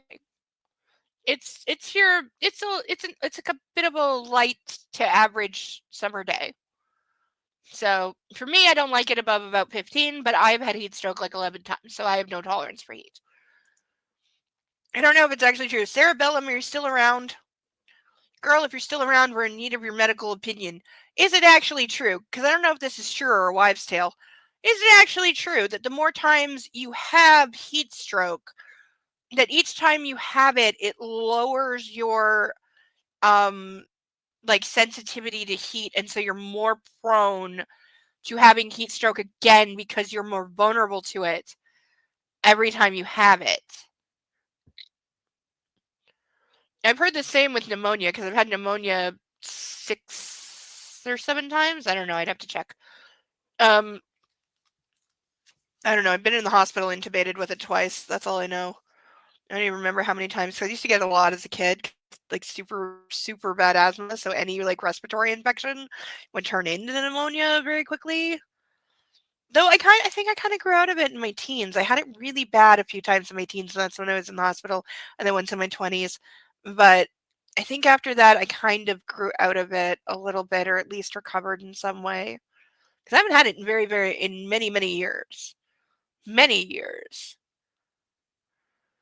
But yeah, I've always wondered if the thing about you get more vulnerable to heat stroke every time you have it, is that actually true?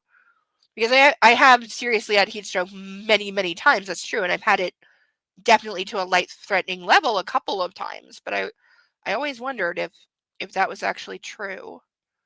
Because I nearly died the first time, so I always wondered if that made me more vulnerable, and that's why I got it, like, seemingly so easily in future when, like, other kids didn't on the same day.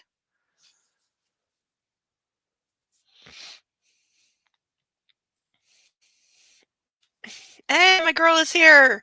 Yes, because your body temperature regulation is out of whack. So once you have it, it does in fact make you more susceptible to having it again.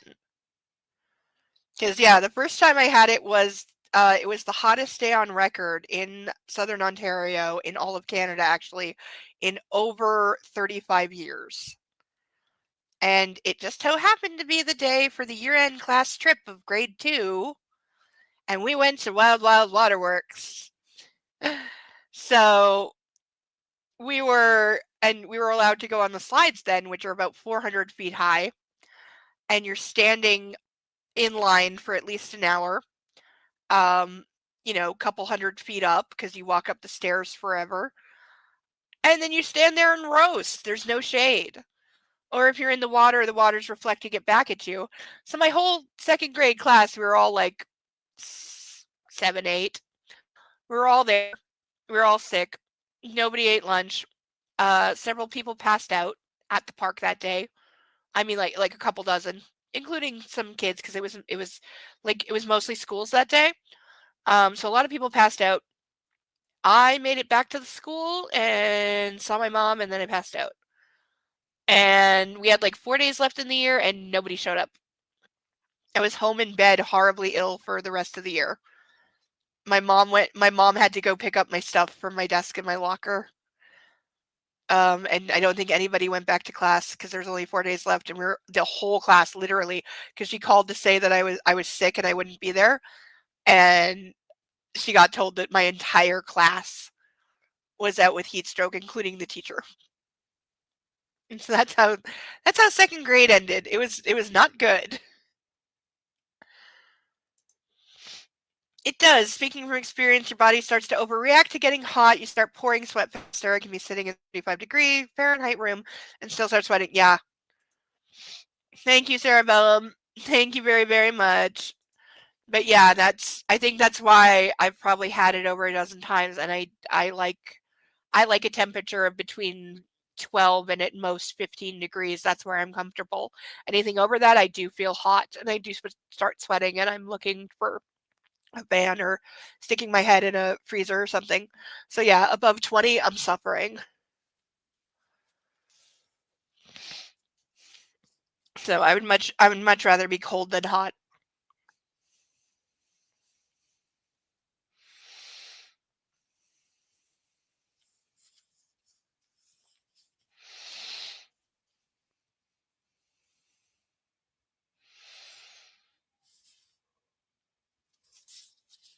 Where was I?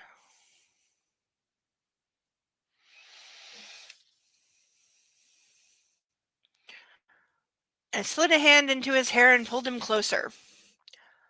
Harder, I whispered, taking off my glasses with my free hand. Bite me harder! Gee, almost like he knows what she likes.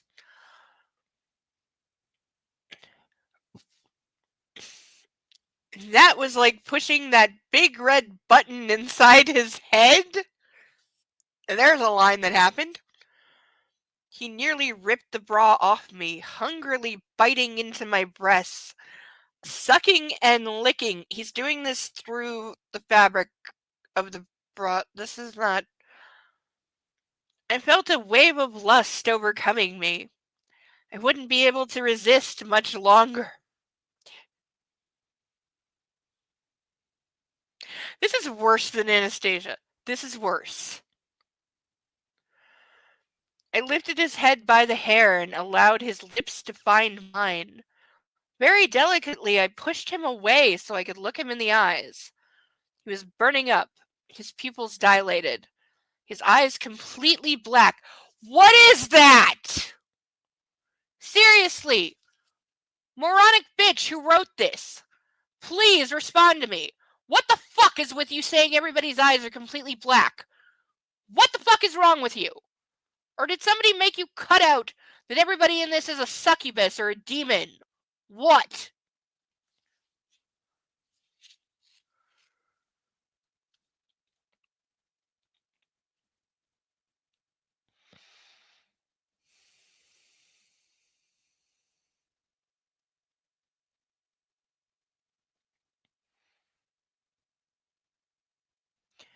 He panted, breathing into my mouth, trying to catch my lip between his teeth.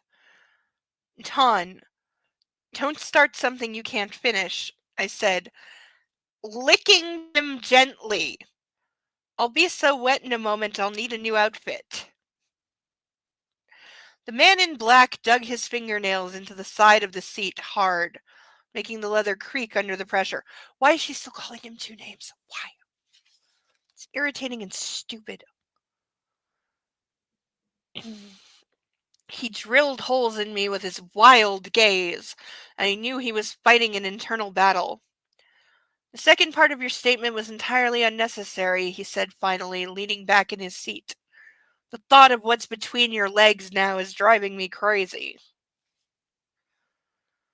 Just fuck already. This is worse than bad porn. I shot a glance at his pants, swallowing loudly. That beautiful erection, that's going on the burn list. I'm sorry, I can't.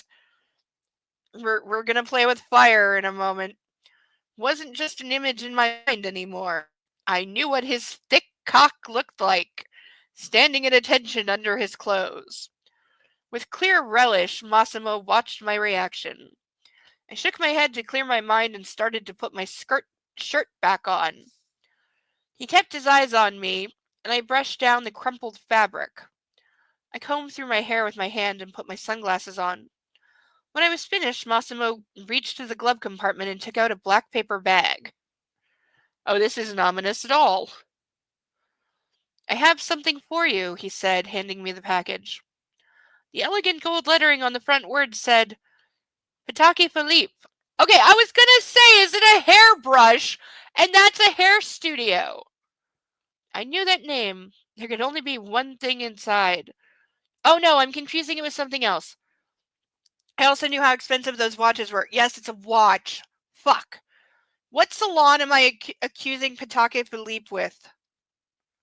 I'm confused with a salon. But no, I know the watch brand, and yeah, they're expensive. Massimo, my eyes wandered back to him. I can't accept that. You went on a shopping spree for like 20 grand yesterday. He laughed out loud, sliding on his aviators. Baby girl, it's one of the cheapest gifts I'm going to give you.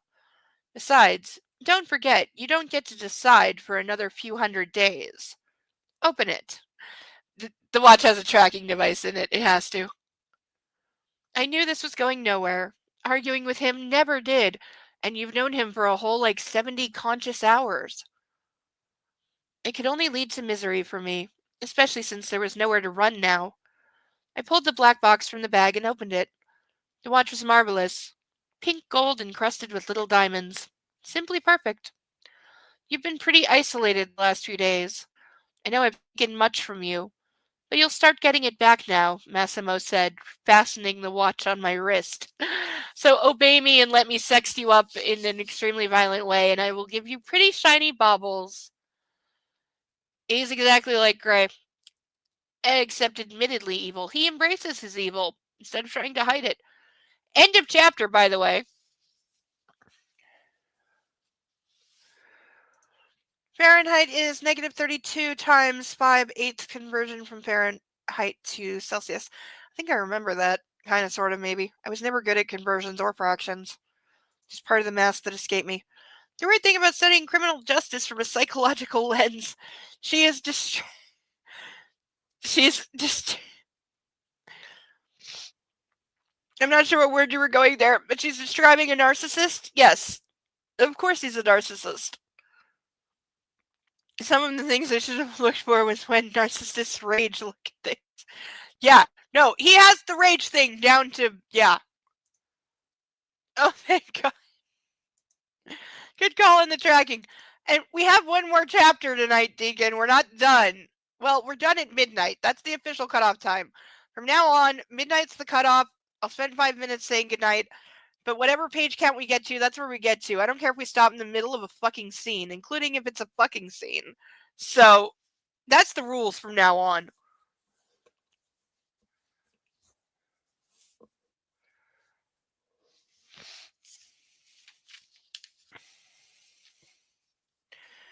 Okay. One good stretch. Oh.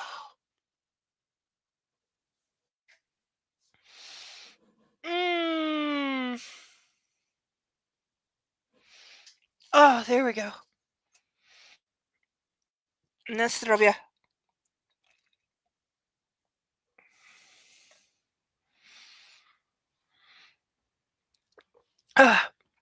And just to do my second shameless plug, because I said I would get better at it, we still have 6 painted ducks available for $10 each. If anyone would like to sponsor a painted duck, please specify which one so I know which one to credit to you, and you get to name it, and it joins our pantheon of ducks for all immortality.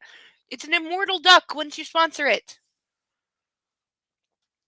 We also, for the last time this evening, we have the option of putting me in handcuffs, very tight and very, wonderful, because I love them, for $25 for the rest of the evening. Very good deal at the moment. And because with this book we have no drinking limit, you can also make me chug again, because that's officially a thing now. I think I will set a hard limit at 3 in one evening, but you've only had 1, so there's 2 more still available if you would like to make me chug a large volume of wine very quickly. We now return you to our regularly scheduled terrible book. Big stretches are good. It's one thing I was never particularly good at was stretching, but I should work on it, because God knows my shoulders let me know when I've been hunching over my keyboard all day and then I sit up and it's like, ow! Yeah, It's like, oh yeah, my boobs weigh a ton. I forgot that. Ow. Chapter 6. As Prince said in one song, I ain't got no money. I gotta say, if you played me 5 songs and said which one is Prince, I don't know that I would know, because I think he's a little before my time. I don't really know what time he's of. I mean, I know him because he's iconic, etc., but not sure I would know any of his songs. Sorry, there's a weird noise.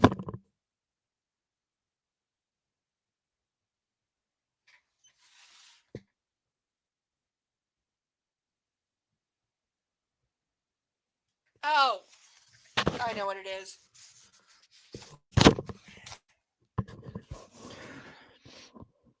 It's snowplow very slowly going down the street. That's why I'm hearing the scraping sound. Oh, which means there's ice under the snow now, which means driving conditions are really bad. I might not be getting groceries till Monday. That's okay. Okay, not sure what I'm gonna make, but I'll figure. Cause yeah, it's the end of the month. I'm out of everything.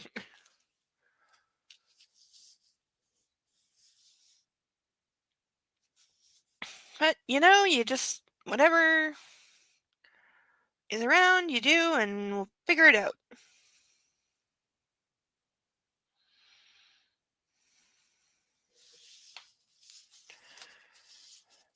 Because, yeah, if there's like an inch or 2 of ice under that snow, which I think there is, nobody should be driving.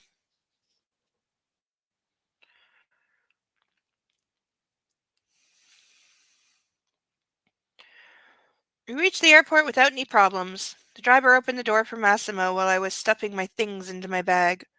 They must have spilled onto the seat during our drive. See, again, it's weird details like that where I'm like, what is really going on? Massimo rounded the car and opened the door on my side, offering me a hand. He was being very gallant, and in that linen suit of his looked simply overpowering.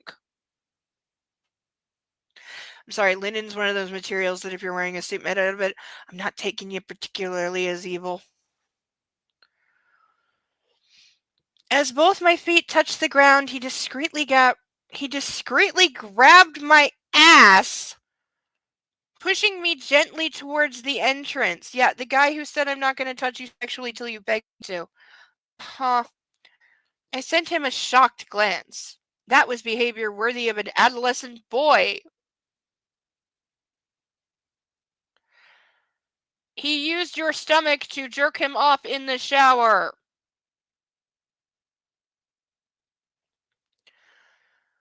But he only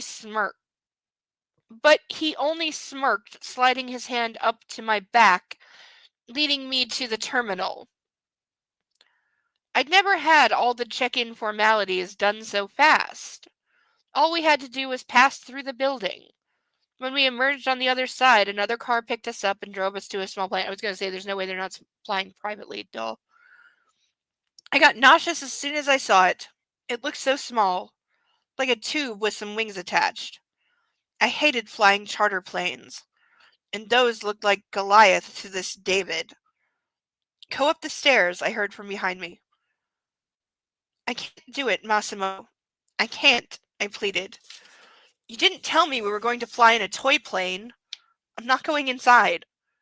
I panted, panicked, trying to back away from the aircraft. This is not going to go well, but also, did he not know this? Did he not know she has a problem with flying? And, like, dude, you planned for everything else, but not that? Please, don't make a scene, Laura. I'll have to carry you in by force, he hissed. But I simply couldn't take another step. And watch, he's going to do the Gray thing of throwing her over his shoulder while she screams and kicks, and just nobody's going to notice. Same was what Gray did. Without another word, Massimo took me in his arms. Not reacting to my panic screams and flailing arms, he carried me up the stairs and squeezed through the small entrance. So in an airport, I don't care if it's private, in an airport, a screaming, flailing woman is being carried onto a private plane and nobody fucking notices. This book can suck it with extreme prejudice. Wait, wasn't I supposed to burn something? Where was the thing I was going to burn? I was going to burn something and now I forgot about it and now I'm sad. No, I was going to burn a thing.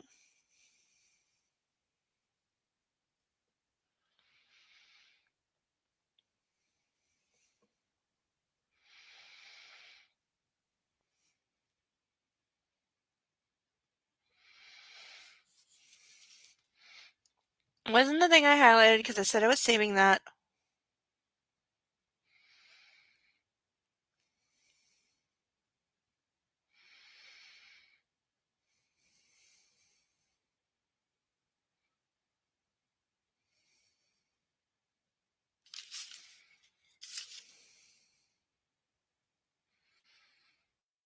Damn it, I lost it.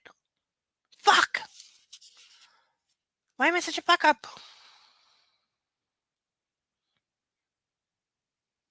No, her.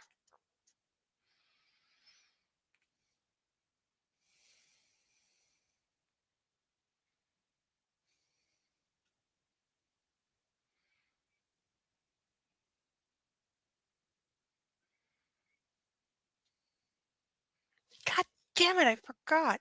Fuck.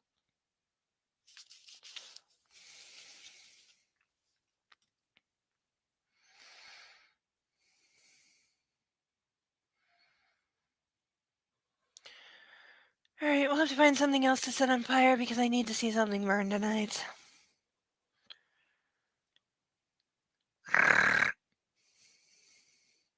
I'm very pissed I forgot what I was going to torch. Very, very, very pissed.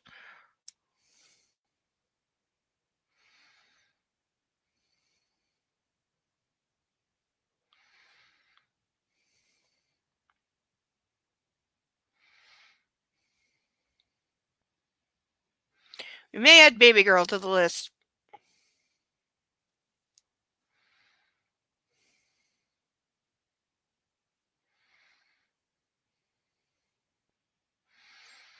In fact, I think we shall. Okay, I'll burn that in a minute. Are you seriously trying to reread that to find to burn? Yes! I know, I'm sorry. I get obsessive and I said I would do it and then I forgot and now I feel bad that I didn't do it. That just means you need to record the happenings down below tomorrow. What? So do I even want to know the context of what that's supposed to be? So that shows he doesn't respect her at all. Oh, yeah. Can't stand this book, and the most disgusting to me is a woman wrote this. Yes, it is. How did she get there? It's a 26-hour drive and no trains. They flew there. It's confirmed, but it was on like a commercial jetliner. True. So maybe like, because I know some people are like that. They have a problem with like small planes, but like big commercial planes are fine because mentally that's like safer. But teeny tiny planes, they have a serious problem with. I've known people like that, which I can get there. Like mentally, I can get there. I can get the faulty logic the brain is using, but yeah.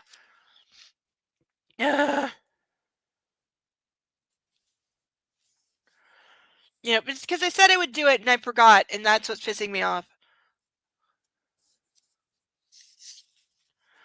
Ice on the roads, record people slipping and falling, and dumb drivers. I can definitely do that. I'm on the 20th floor. I can see for several blocks off my balcony. So, yeah, I can definitely do that. And there will be people, like, skiing behind a car. That will happen. Or skating. That's definitely going to be a thing. Excuse me. Ow. You've flown out of MGT? Where is that?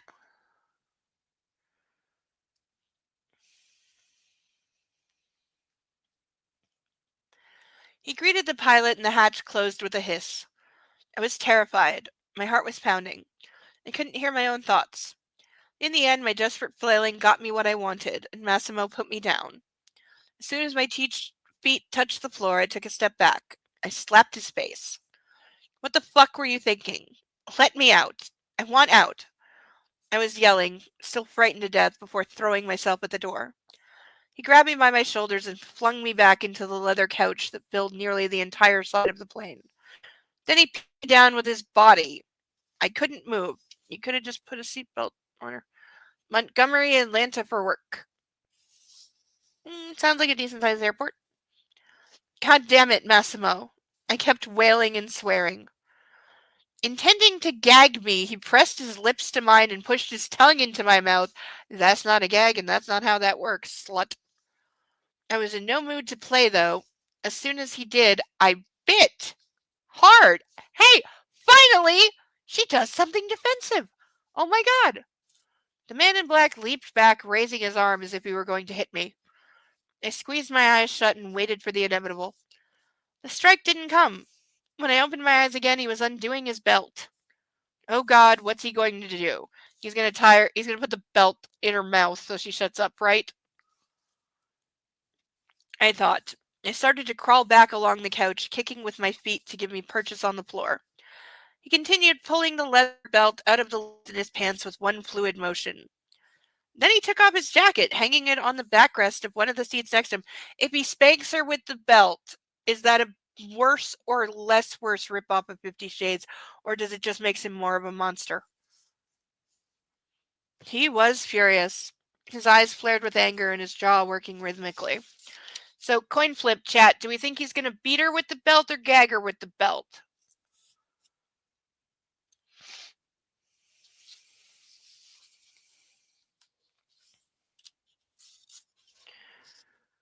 Massimo, please don't, I stammered.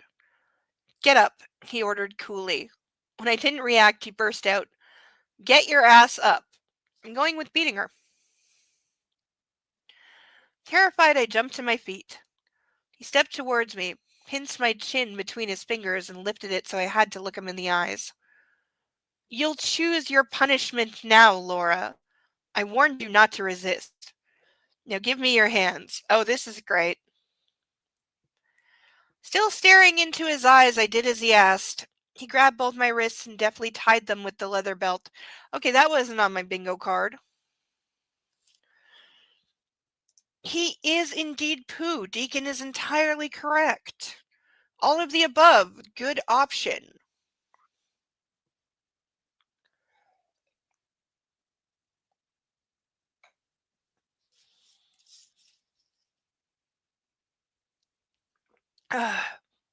Really trying not to overdo it with the wine, really wanting to. Like I said, 2 more options for chugging are available this evening.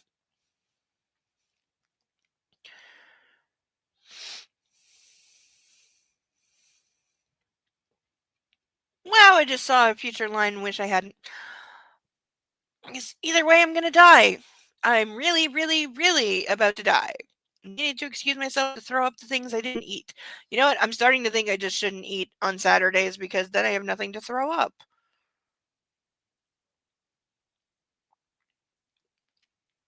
Then he sat me down and fastened our safety belts. A while later, I realized the plane was already taxiing.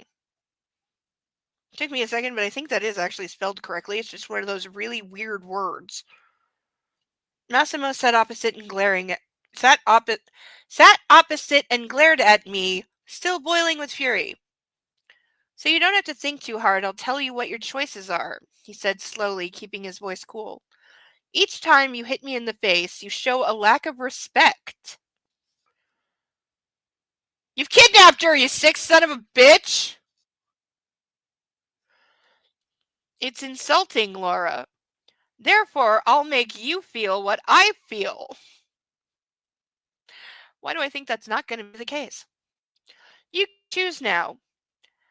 Either you suck me off, or let me pleasure you with my tongue." So that whole "I'm not going to do sex to you until you give me consent" thing, why did he even say that? Is it so I can have something to yell about? Why did he say it? Like, seriously, why? If he kept his hands off her for like 6 months, then I understand, but he hasn't. It's been like a day and a half, and he's literally demanding sex. He's just asking her whether she wants to give or receive. That's the only choice here. She's going to go down on him because of all the cock worshipping she did earlier, right? That's what's going to happen, and I'm going to die.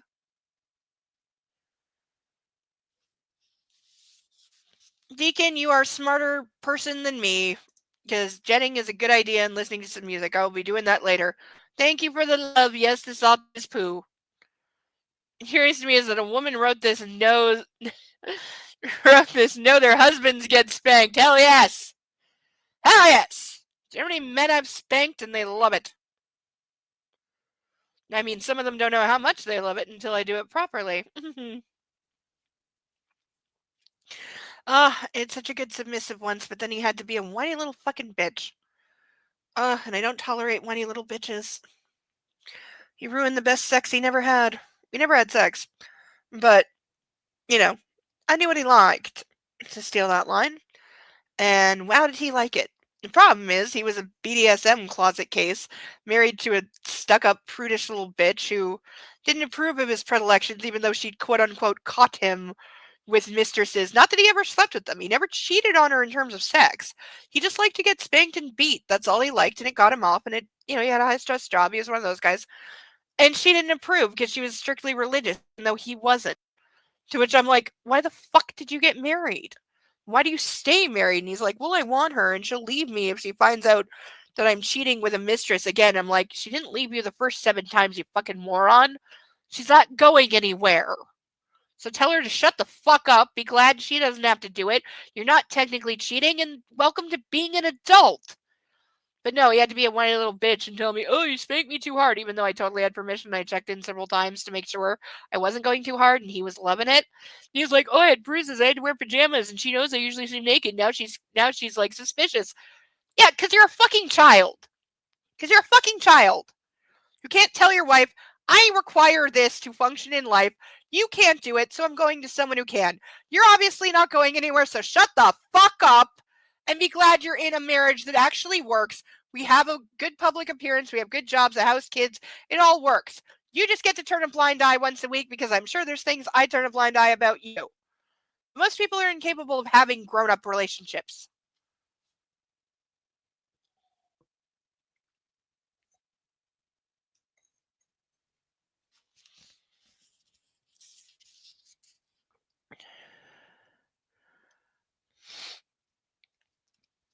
But that was the end of him. Never make your problems my problems.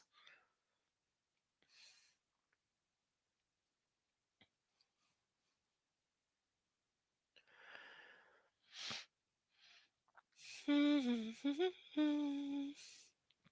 plane took off and shot upward, and I fainted. Well, I guess that's how you get out of that scene. When I came to, I was lying on the couch, but my hands were still tied. The man in black sitting in his seat, his legs crossed, his eyes trained on me, playing with a glass of champagne. So, he asked impassively, what'll it be? Yeah, I didn't think that got her out of it, so why did we do that? I opened my eyes wide and sat up, staring at him all the time. You're joking, right? I asked, swallowing nervously, and I was loud, so now there's a puppy on my legs. He's going, Mommy, you need me. Your voice did the thing. That means you need a puppy.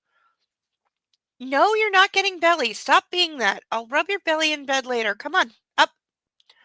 All right, I'm going back to the book, puppy. Look, I'm going back to the book and not looking at the puppy. Not looking at the puppy. You ready to come up now? Okay, I'm ignoring you.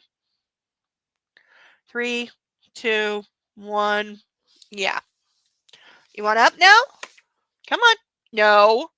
Bo, you are on my last nerve. Stop being precious. Up. Come on. Up now. Up. Come on. Come on. You can do it. Come on. That's it. Up. There we go.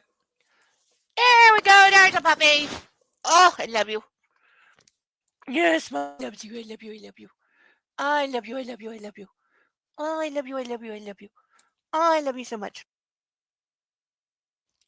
He's mostly upset he can't lick my face right now because he knows not to lick when I have makeup on. But you can lick later, I promise. I promise you'll get to lick. I promise. Yes, because you're a very good boy. Oh, no. Lay down. Do as you're told. Lay down. Good boy. There we go. See? Belly. See? You get belly.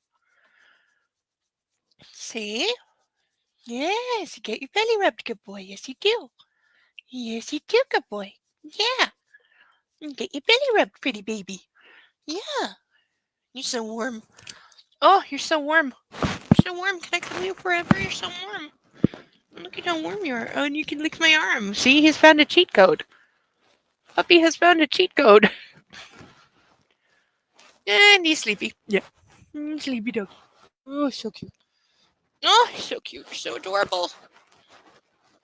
I love you so much. Yes, I do. My lipstick's on his ear. Oh, look at the cuteness. Look at the cuteness. Look how cute he is. Look how cute he is. He's so cute. Yes, he's so cute. Oh, he's so cute. And I love you so much. And I love you so much. And I love you so much. And I love you so much. Yes, I do. Yes, I do. Yes, I do. Okay. Okay, thank you. Thank you for all the licking. You're a very good boy. Now, you are going to go lay on your pillow, okay? Go lay on your pillow. And thank you for being a good boy. You're a very, very, very good boy. And I ordered you some treats. So, yeah. Say bye-bye.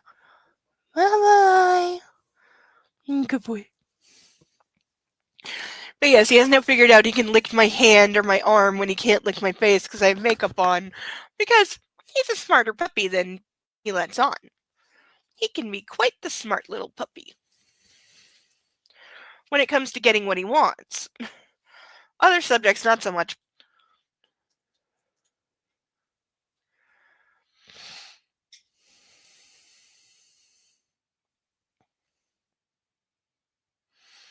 You're joking, right? I asked, swallowing nervously.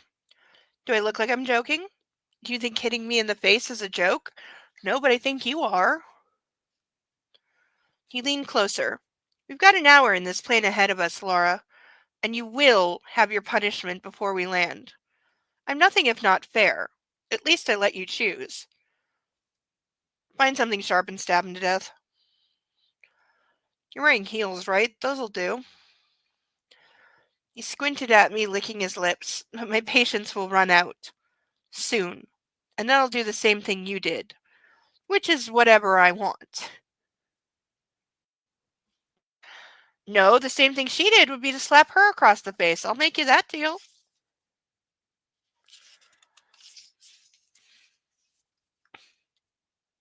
I'll suck you off, I said numbly. I'm gonna die. I'm gonna die. The book is gonna be the death of me. I'm gonna die. Now I'm glad I didn't eat. Will you untie me, or do you simply want to fuck me in the mouth? I asked, my voice growing hoarse. Which is worse? Putting in the effort, or just being used as a prop? It's the effort. It's definitely the effort.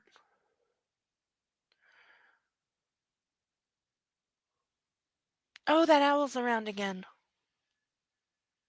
I heard it a couple times this week, but I thought it might have moved. Nope, it's definitely around. I haven't heard it in a couple days, but yeah, it's still here. I could not show him that I was afraid.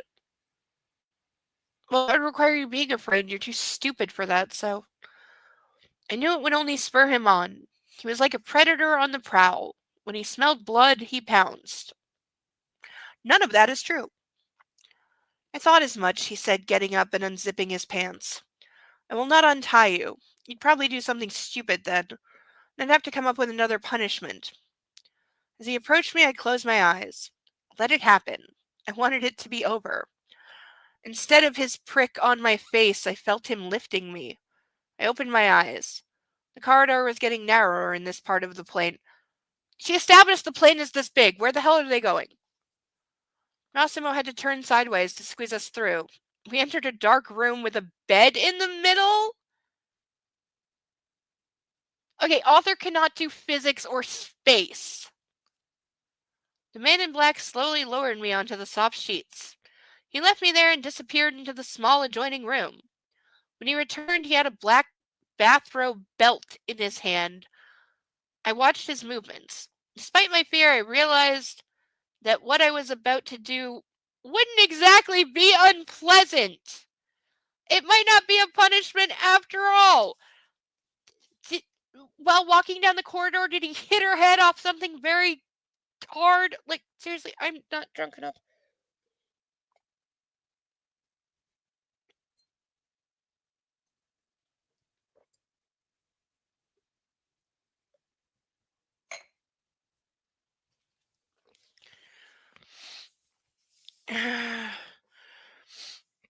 Massimo untied the belt around my wrist, then he rolled me over and tied the soft bathrobe belt in its place.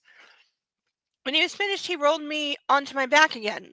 I couldn't move my hands an inch, so now he just tied her hands behind her back instead. Okay. He reached to the nightstand and picked up a sleeping mask. Here we go. I'd been using one just like that back in Warsaw to sleep through the morning. He leaned over and put it over my eyes. The only thing I could see now was the silk fabric. You don't have any idea how many things I'd like to do to you now, baby girl. I'm playing with fire. We're playing with fire. We're playing with fire. A lot. And that was the phrase. That was the phrase I wanted to burn before that I forgot about. But now I found it, and therefore we're going to play with fire. I'm only 2 pages ahead, so we get double fire. Because this book is going to pay for what it's about to put me through. So 3, 2, 1, go.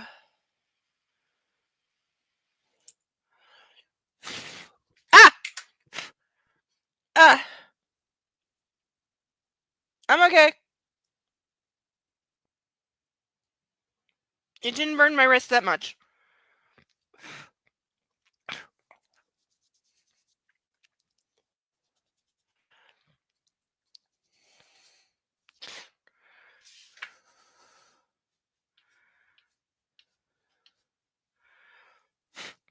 out. Go out.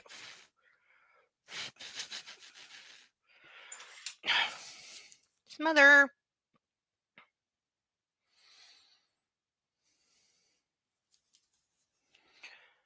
Okay, this book is not made out of flash paper, but it is still extremely flammable. It just burned through like 4 pages. I barely touched it. And ow, it did get my wrist, damn it.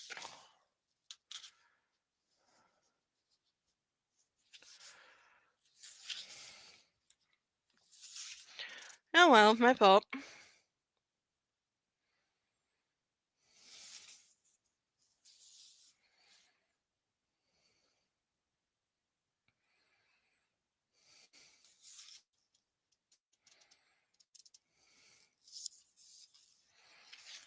And the other one's way down here where I'm going to have to strategically hold this.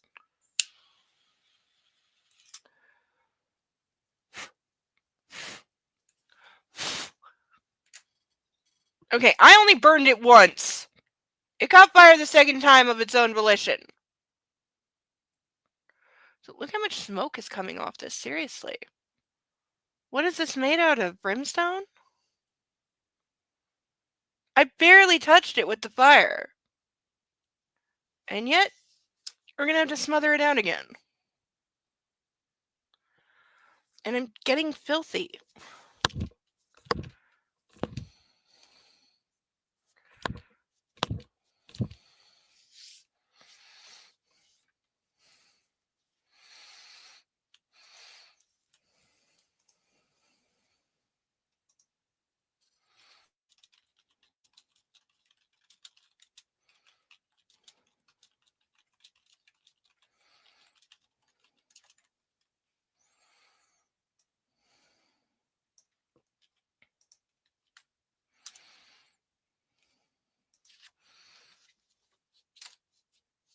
It's a little smoky.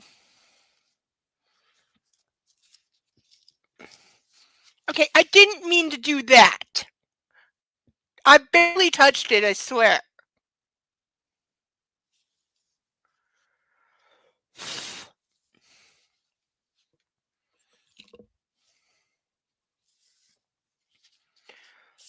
What's more flammable than being written on flash paper?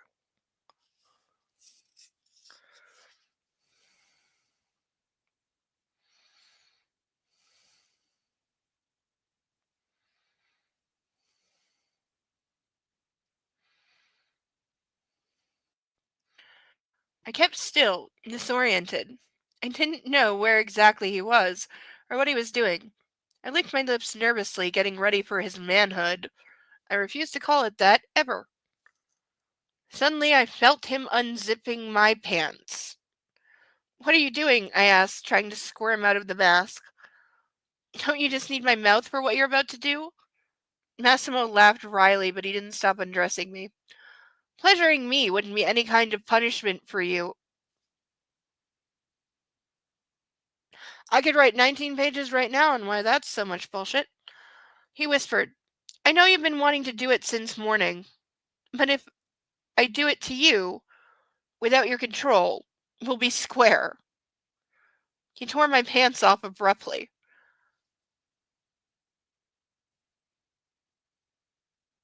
The word rapist isn't strong enough. I need a better word. I lay still, squeezing my legs together as hard as I could. I knew I wouldn't be able to resist him if he really wanted to go on with his plan. Please, Massimo, don't do it. I asked you not to hit me. He trailed off, and I felt the mattress sagging under his weight. I had no idea what was happening. I could only listen. I felt his breath on my cheek, and then he gently bit my earlobe. Don't be afraid, baby girl. I'm burning this entire chapter, he said, pushing his hand between my legs. I'll be gentle, I promise. I squeezed my legs together even harder, whining softly with fear. Shush, he whispered. I will part your legs now and start with just one finger. Relax. I am going to die. I knew he'd do as he said, whether I wanted it or not, so I relaxed. Good, now spread those legs wide for me. I did as I was told. You'll be a good girl and do what I say from now on. I don't want to hurt you. As soon as I'm done the other side of this page, I'm ripping it out and burning the whole thing.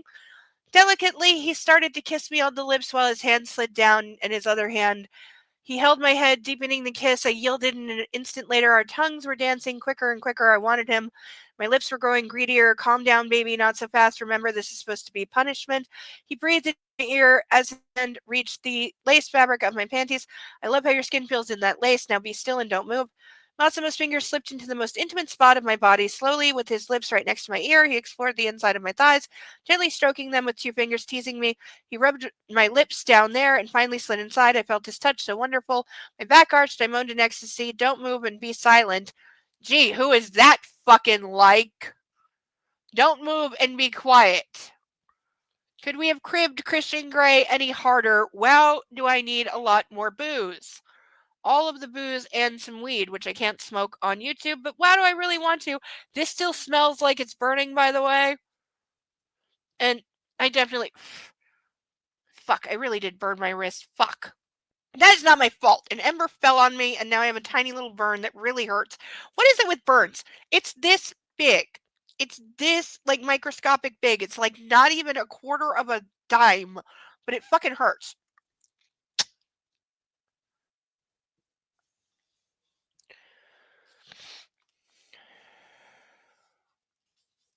I didn't, Seth Hill, I didn't mean to, okay? I didn't mean to do it. The book, it caught fire on itself, okay?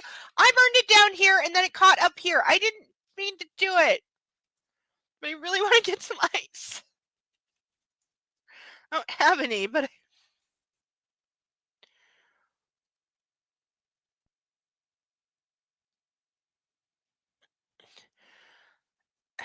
Don't move and be silent. Don't make a sound. You understand? I nodded quickly. His fingers sank deeper until it was all the way in. I clenched my teeth, trying to remain silent. When he started to move subtly and sensually inside me, his middle finger slid in and out while his thumb softly fondled my clit. I felt his weight subsiding and then shifting downward, and I stopped breathing. His fingers didn't stop. He reached his destination. Suddenly, he slipped his fingers out, making me wince, and then I felt his breath through the lace of my panties. I've dreamed about this. It would be dreamt, not dreamed, because I can grammar better than this book, and I'm dyslexic as fuck. I've dreamed about it since I first saw you. I want you to talk to me when I start. Tell me if I'm doing good. Direct me. I want to give you ecstasy.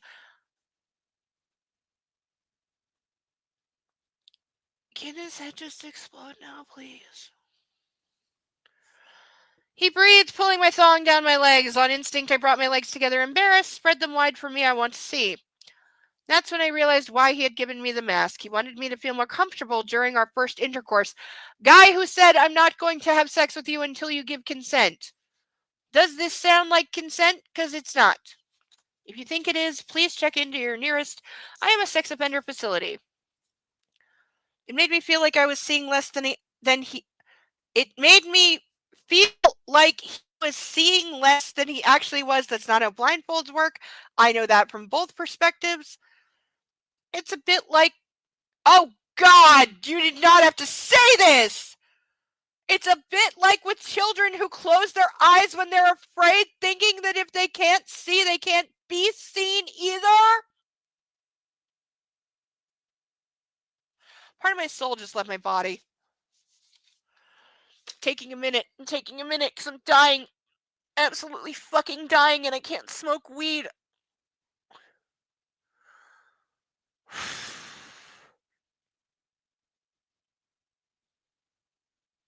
Also, ow.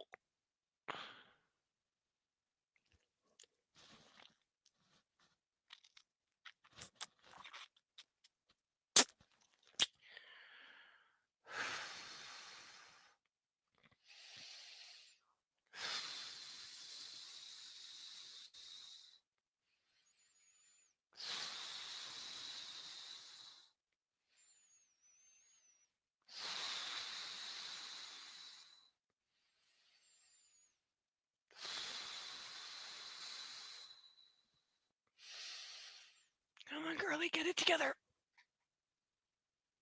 Get it together. Come on. Get it together. Get it together. Trinity, get up. Yeah, there's that too. I got that too. Extremely much.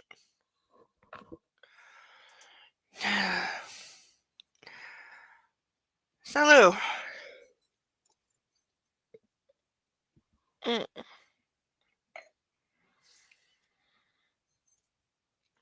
Ugh. Now my glass is empty, and that's sad. And there's still ashes on my dress.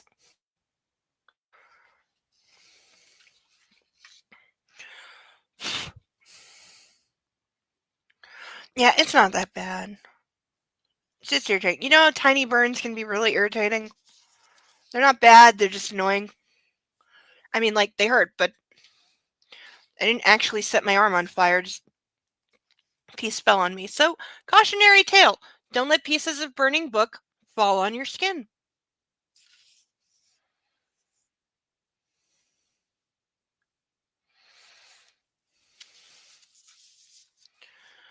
I was trying to avoid the infantilizing in this book, but now it's just been violently shoved in all our faces. I slowly did as he told me and heard him inhaling deeply. He spread my legs wider, piercing me with his gaze. You can't see, you dumbass. Sinking deeper into my most intimate, secretive places. Lick me, I moaned, unable to keep quiet anymore. Please, Don Massimo. Also, sometimes the word Don is capitalized and sometimes it's not. It should be. I know enough to know that. It definitely should be always because it is a title. Like knight or king, it's up there, so it should be capitalized always. And yet, sometimes it's not. Hearing that, he started steadily rubbing my clit with his thumb. You're patient. You like to be punished. Again, if this is prearranged sexual scenarios, that's why he knows. Otherwise, holy fucking shit. I'm not gonna throw up, I'm not gonna throw up, not gonna throw up, even though it's right here. Literally right here. And all I want to do is put that entire box of wine in my mouth and go to bed.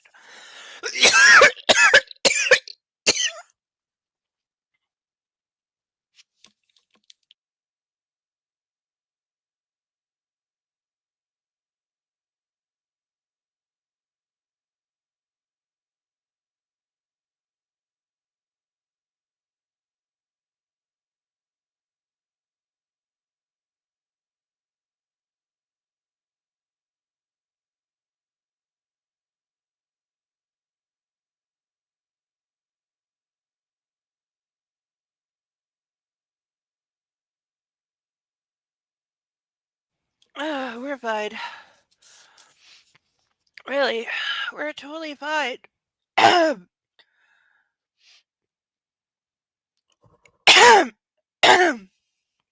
think it's like some ash just went down my throat or something. He leaned down and sank his tongue into my snatch, his movements dynamic. I wanted to grab him by the hair, but my hands were tied behind my back. With the fingers of one hand, he spread the lips of my pussy, wanting to reach my most sensitive spots. I want you to come. Again, we're now spelling come the wrong way, even though we spelled it right correctly. This was both. Maybe we should keep a tally on that. So far, it's 2-1 against. And I want to torture you with more orgasms until you beg me to stop, but I won't stop. I need to punish you, Laura.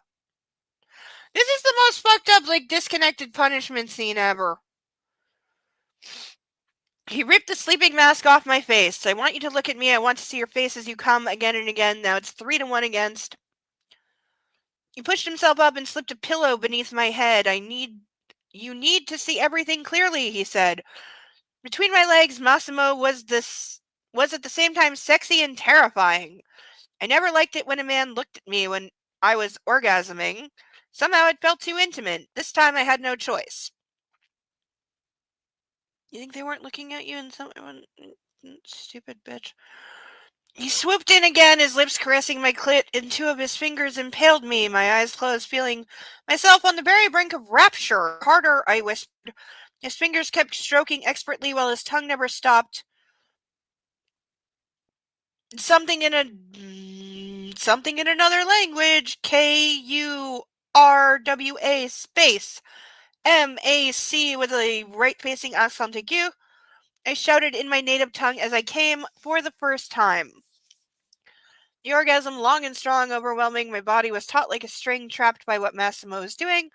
When I felt the orgasm subside, he rushed at my extended, tender, and sensitive clit again, almost painfully. I clenched my teeth until they grated, squirming, impaled by his 2 fingers. I'm sorry, I cried after the next wave of painful bliss overcame me. The man in black slowly relented, let my body cool down softly, kissed and stroked all the places that were hurting now. My hips collapsed into the mattress when he was finished. As I lay still, he slipped his hand beneath me and loosened the strap around my wrist so I could slide my hands free. I opened my eyes and looked at him. Slowly, he pushed himself up, reaching for the nightstand and had fished out a box of wet wipes. Gently, he wiped the spots he had been attacking with such brutality just a few minutes ago. Apology accepted, he said, and disappeared back into the main compartment, so he just leaves her there. Wow. I, I, I, I don't even need a weapon. I'm just going to break his neck at this point. I kept still for a moment longer, analyzing everything, but I couldn't believe what had just happened. I only knew one thing. I was so calm now, and so sore, as if I had been fucking him for hours. When I returned, Massimo was sitting in his seat, biting his upper lip. He turned his head, sending me a look. My lips smell of your pussy now. Suddenly I'm not so sure if you were the one punished. Slit his throat. Slowly. I sat down opposite him, seemingly unmoved by what he'd said. So what are our plans for today? I asked coolly, snatching the champagne glass from his hand. You're getting adorably insolent. He smirked and poured himself another glass. I can see the size of the plane stop bothering you. I swallowed a sip of champagne with difficulty. I did forget about my fear, yet you're being more afraid of something else. That's how that works. Getting to know its interior changed my perspective. So what's the plan? You'll learn in time. I'll do some business. You'll get to play the mobster's girl. Does that not sound like an act? Like, am I the only one? Am I insane? Sethail, do I really need the tinfoil hat? Because seriously, I trust you, and I trust your dragon. So if you tell me to fashion a tinfoil hat, which I'm perfectly capable of doing, if you tell me to fashion a tinfoil hat for next week, there will be a tinfoil hat next week. I am a girl of my word. Also, I really like that scene in Signs when Mel Gibson comes home and the 3 of them are wearing tinfoil hats on the couch. It's one of the funniest moments in movies, and no matter what you think of that movie, that's a goddamn funny moment. And the fact that it's played silently and straight is perfect. But I defend Signs because I understand Signs. Like, I'm sorry, but some people are stupid and they don't get it, but I get it. It's got a backstory in there you gotta look for. It's like Anaconda. Anaconda is a much worse movie. And now they made a comedy remake of it for reasons of nobody asked for this. Also, ow, my fucking wrist. I really am gonna have to do something about that. I don't have anything handy to put on it though. Ow. But we've only got like 50 minutes left. I'll take care of it. Mm. Owl. There's Owl. There's Owl again. Ow. I think I still have some burn cream somewhere. I have a first aid kit with like everything.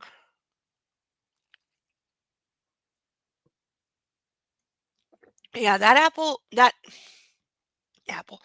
owl, it's calling for its mate. It's doing like the long hoot, or it's calling out.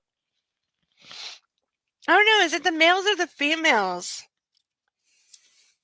that do that?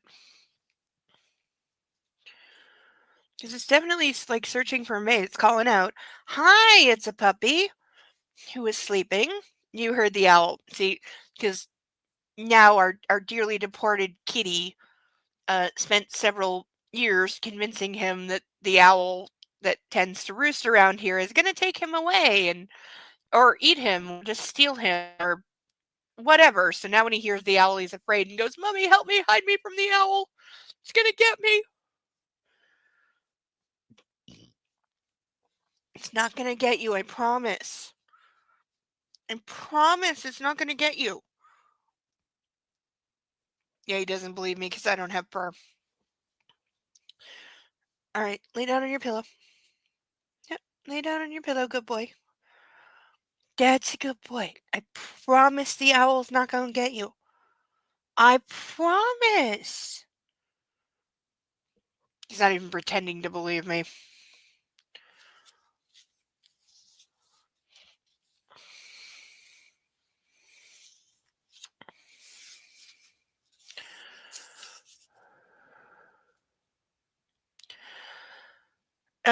Play the mobster's girl, he said, boyish amusement illuminating his face. When we landed, a pair of black SUVs and a whole security team was already waiting for us. One of the men opened the door for me, then shut it as I made myself comfortable in my seat. Each time I saw those cars, I thought it was a little bit magic, the way they moved all that stuff from place to place. How did those guys in those cars manage to keep pace with Massimo? What broke my chaotic reverie, probably fueled by all those orgasms, were the words of my oppressor uttered into my ear. Is he really oppressing you? Because I don't think he is. I think you're just a stupid slut and you arranged all of this.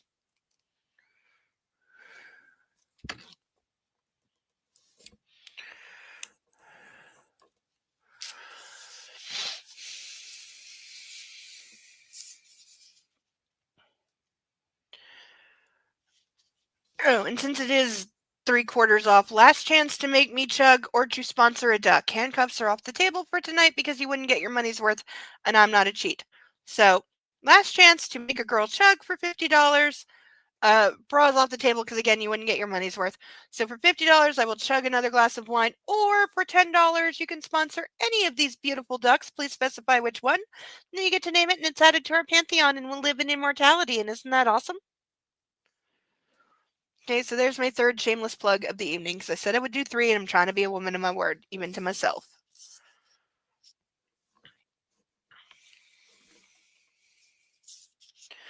But yeah, we're definitely keeping the chugging can now be done 3 times per evening rule going forward. That's definitely canon while we're reading these books. 3 chugs per book club are available. Not required, but available.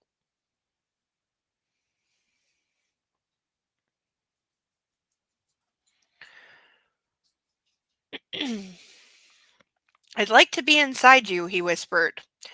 His hot breath paradoxically chilled me to the bone. The author did not write that line. I can promise you right now, it's way too smart. She didn't write that line. Seriously, that owl is putting in work. We were told it's the horned owl's mating season, and somebody try to mate.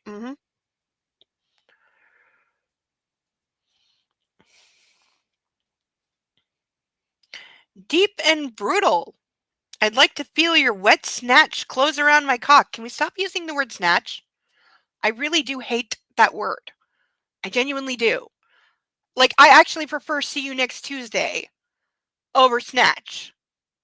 As long as it is referencing that part of the anatomy. If you're calling me that, I'm gonna break your face.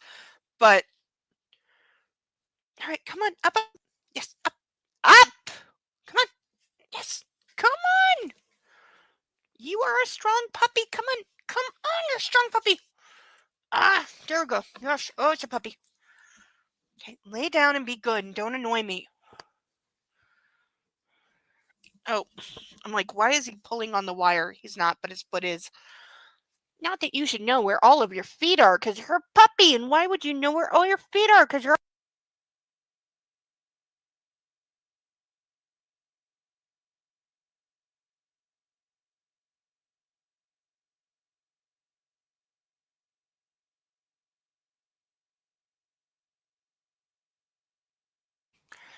Thank you for letting me know Puppy muted me.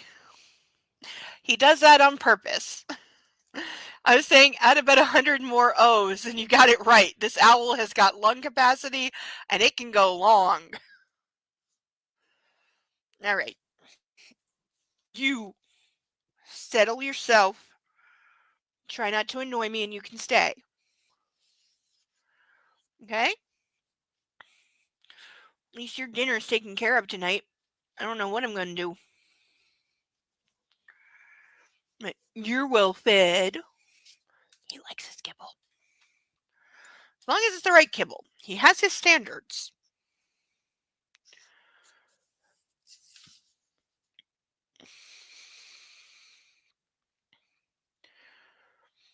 The words I heard woke each and every ounce of my rich imagination. Excuse me. I could feel what he was saying almost physically. Like, throw up in my mouth a little bit. Ow. Acid. I closed my eyes and tried to calm down the frantic beat of my heart. It grew a bit steadier. Suddenly Massimo's warm breath vanished and I heard him saying something to the driver. The words were unintelligible, but after a few seconds the car veered off the road and stopped. The man stepped out, leaving us completely alone. Are we going to have a second round of rape? Sit in the passenger seat in the front, Massimo said, pinning me with his cold, black stare. He didn't look like he was about to move himself, which seemed a bit strange. Why? I asked, disoriented. Massimo's face took on an expression of annoyance and his jaw clenched. I'll repeat it one last time. Move, or I'll move you myself. This is supposed to be him showing restraint by not fucking her right now after what he just... Shoot him. A lot. Again, I couldn't help it. His tone made my hackles rise. I wanted to resist, if only to see where it took us. I also knew he was pretty good at punishing me and making me do things. But was that something I was entirely against? There we go. There it fucking is. You order me around like I'm a dog. I'm no dog. Too easy. I inhaled, intending to berate him for treating me like that, but I didn't manage to say another word.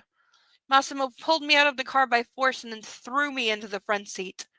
He pulled my hands back behind the backrest. Not a dog. A bitch. I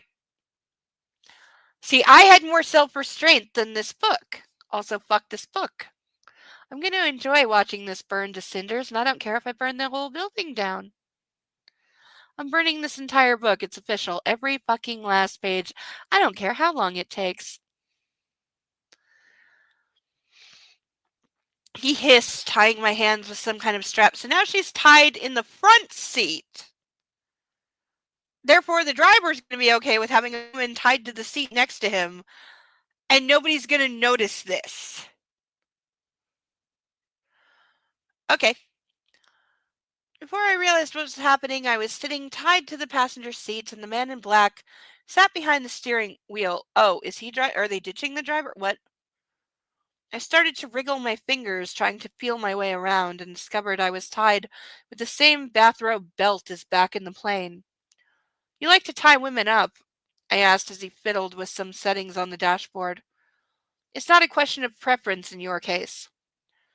He pressed the ignition button and a woman's voice from the GPS directed him as he started to drive. My back hurts, and my arms, I said after a couple of minutes.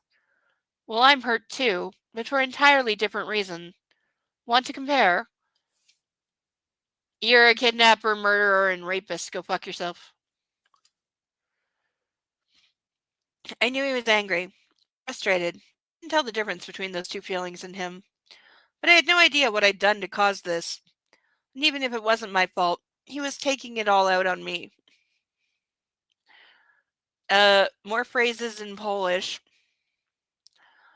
You damn stubborn egomaniac. As soon as you untie me, I'll smack you so hard you'll have to look for your teeth on the ground. I ranted, still in Polish. Massimo slowed down and stopped at the traffic light, turning to me and fixing me with a furious glare. Now repeat that in English, he growled. Well, if you're going to kidnap a Polish woman, maybe you should have a Google Translate on your phone, moron. I smiled disdainfully and spewed a whole litany of profanities in Polish, all directed at him. He didn't move, but his glare was growing more furious by the second. As the light turned green, he stepped on the accelerator. I'll get rid of your pain, or at least take your mind off it, he said, and started unbuttoning my pants with his right hand. His left hand was still on the steering wheel. This is safe. But the right one slipped under my panties. I squirmed and jerked in my seat, cursing him and begging him not to do it. But it was too late. Massimo, I'm sorry, I cried, trying to get out of his reach. I'm not in pain anymore, and what I said in Polish, I'm not interested in that anymore, he said. But if you don't pipe down, I'll have to gag you. I'd like to hear the GPS, and if you don't mind, so shut up. I'm sorry, but how is... Even the way this is supposed to be working is wrong. And that's if I take this at face value, which I don't, because it's too poorly written and stupid and disconnected. His hand slid deeper into my underwear, and I felt a wave of panic flooding me. I don't believe that. 6 ducks, just saying. You promised you wouldn't do anything against my... I felt a wave of panic flooding me at the same time. I grew completely docile and stopped resisting. She almost like those 3 missing days she was brainwashed in, like Liz in Blacklist. If you know, you know. You promised you wouldn't do anything against my wishes, I whispered, leaning back. Bit fucking late for that! Massimo's fingers irritated my clitoris, smearing it with the wetness that appeared as soon as he touched me. Speaking as a woman, if you've already had a few orgasms and your clit's really sensitive, don't fucking touch me! His touch was growing harder, and the circular motions were sending me down the abyss of his absolute power over me. I squeezed my eyes shut and reveled in the feeling he was giving me. I knew he was acting on instinct. He had to divide his attention between two things, driving and punishing me. And then they both died in a fiery car crash, because that's how that really ends. Also, I'm not admitting to what... YouTube doesn't want me to answer the rest of that sentence, but saying I've been in her position while driving on the highway, that was at least okay, no, it wasn't consensual because there were other reasons, but yeah. Let's just say a guy has done this to me while driving on the highway, and I was very afraid we were both going to die. I squirmed in my seat, rhythmically rubbing my hips against... I didn't ask him to do it. He just started doing it, and I didn't know what to do, and we were in the highway, and yeah. But I definitely thought we were both going to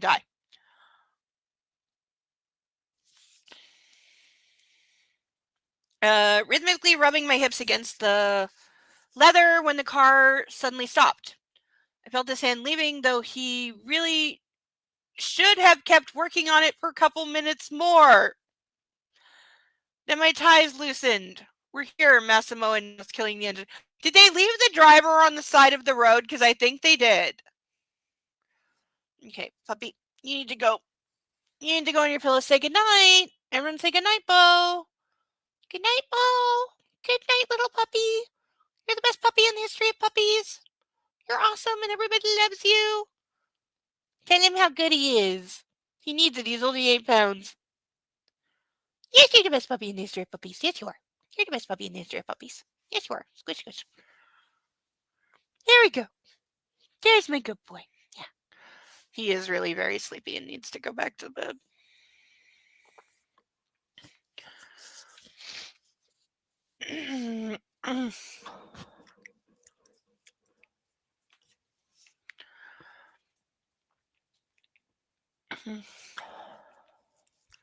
Okay, better.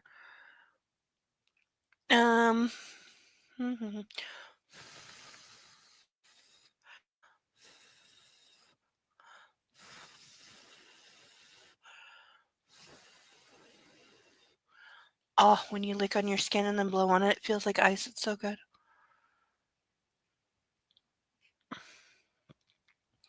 We're here, Massimo announced, killing the engine. I stared at him from half-closed eyelids. A voice in my head was screaming, raging, and cursing at him. How could he leave a woman on the cusp of ecstasy in despair like that? I didn't have to say it aloud. I knew well enough what his motivation had been. He wanted me to beg him. He wanted me to show how much I desired him, despite rebelling against anything and everything he did and said. Bull fucking shit you have, you stupid fucking slut! Usually I don't like the word slut, but she's a slut. Again, own it, I have no problem, but she's a fucking slut pretending that she's not. She's a fucking slut. That's great, I replied, rubbing my wrists. They hurt so much I nearly went mad. From a silk bathrobe tie? What are you, made of glass? Shut the fuck up. I'm so over her. She's despicable. I think I hate her more than him.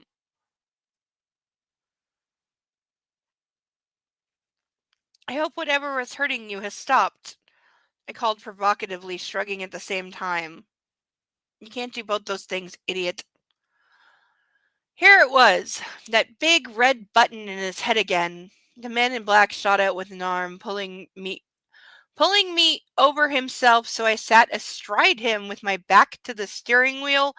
There's not that much room in any car. He grabbed me by the back of my neck and pressed my snatch against his hard cock. They're going to keep using that word, aren't they? It may have to go on the burn list. I moaned, feeling him rubbing against my sensitive clit. What hurt me, he hissed, his fury threatening to boil over, is that I haven't come in your mouth yet once. It's now 4-1 on cum, 4-1. His hips were undulating lazily. That moment, the pressure of his penis made me breathless. And you won't for a long, long time yet, I whispered, my mouth close to his. I licked his lower lip. I'm beginning to enjoy the game you're making me play, I added cheerfully. Yeah, no. Yeah, fucking no. There's no way. Okay. I'm updating the burn list. I did have baby girl on the burn list! Damn it! I need to have this in front of my face! Okay, what did I say I was adding? Okay. We do have the cum versus proper spelling tally, which is at 421 right now. What did I say I was putting on the burn list?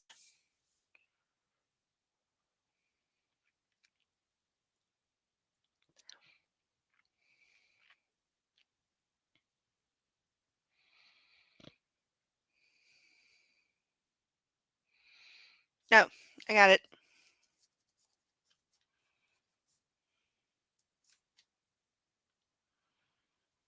I got it. I got it. We're good. There's going to be a lot of fire in this book. Let's just call it pre-gaming for when I eventually burn the whole thing. That's how we are. Burn little sections as we go. It's less potential conflagration later. We can call that. We can make that work, can't we?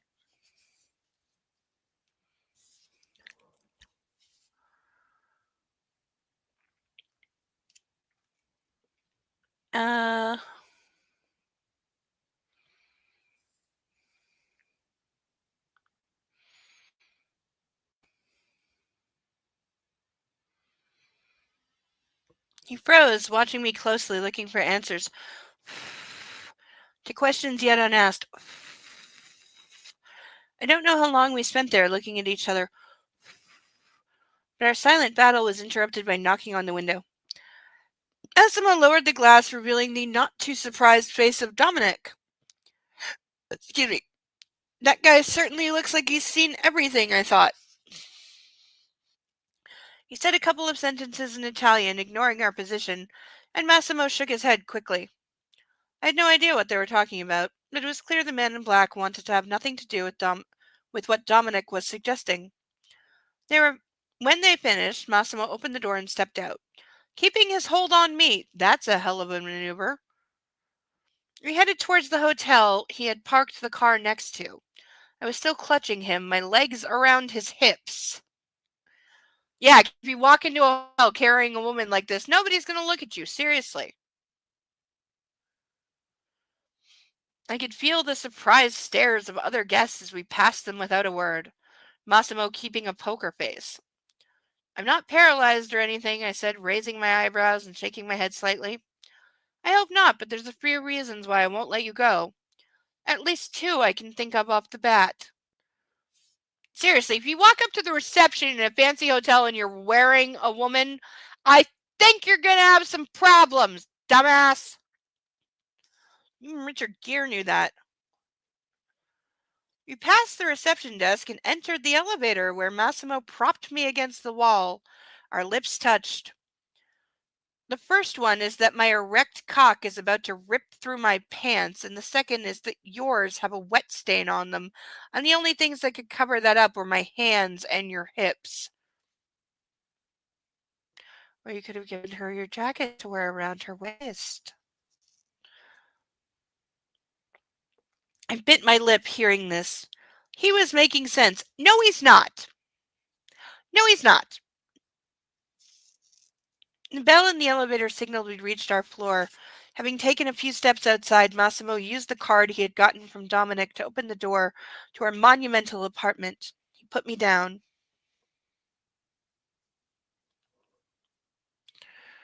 Bo, come on, go lay on your pillow. Yes, I love you, baby dog. Of course I love you. Your mommy's good boy and I love you. I just can't pick you up again, okay? We only 20 minutes left, so you lay there and be a good dog, okay? Yes, you be a good dog, okay? Yes, you're a good dog. Yes, I love you the best out of all the dogs, okay? Yes, you're a good boy. I love you. Curl up, go to sleep. It's okay. Yes, it's okay. It's okay. Mommy loves you. Yes, I love you. His tail's going. He's okay. He's such a precious baby sometimes.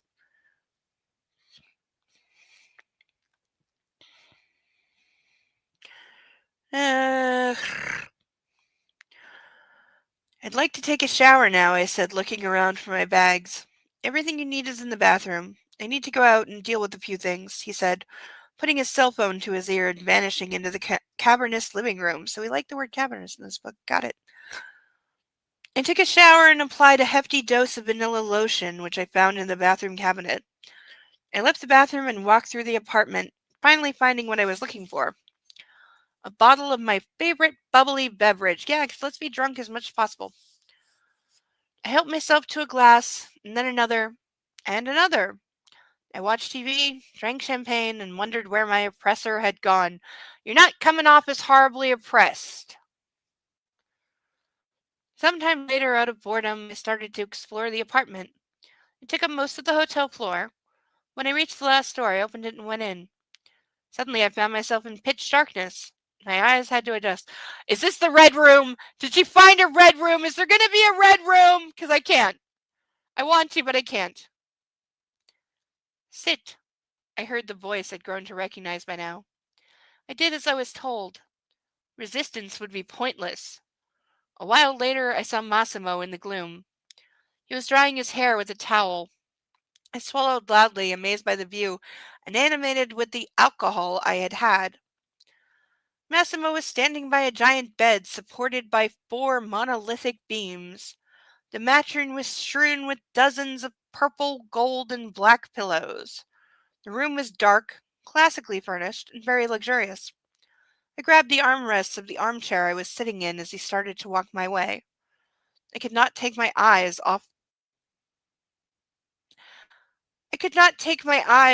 the penis now dangling in front of my face. I was staring, my mouth agape. He only stopped when his legs touched my knees. Massimo threw the white towel over his shoulder, grabbing its ends. When his predatory stare met my eyes, I began to pray silently.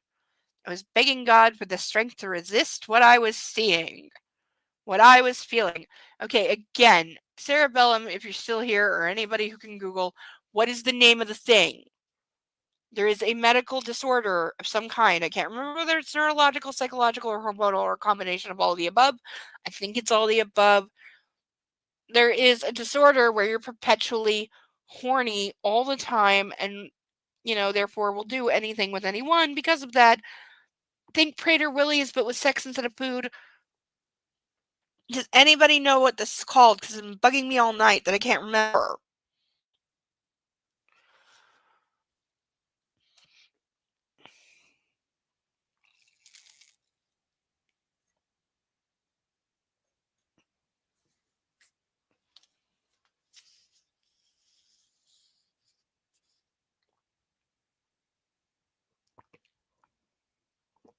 I, mm. Okay, Slimer.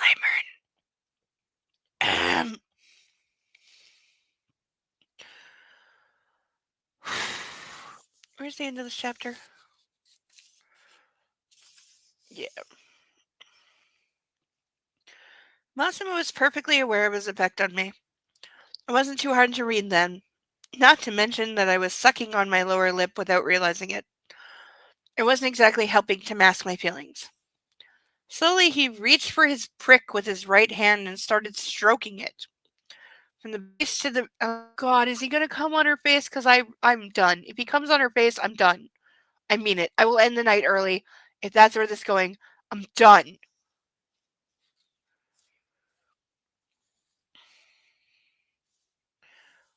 Base to tip, I prayed harder. His body was flexing.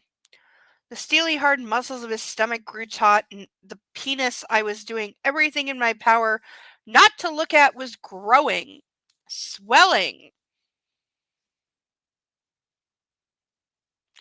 Authors needs to realize the penis is not a magical thing. It kind of has a finite limit in terms of size and girth and length and how it grows and works and blah blah blah. But I'm really, really, really, really, really starting to think that the authors of said such books have no experience with penis, and that's why they don't know anything really about it.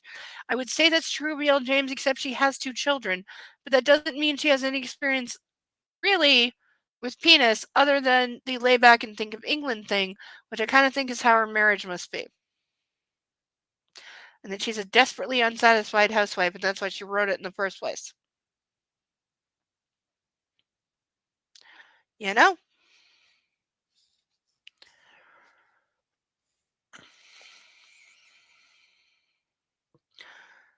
Will you help me? Massimo asked without taking his eyes off me.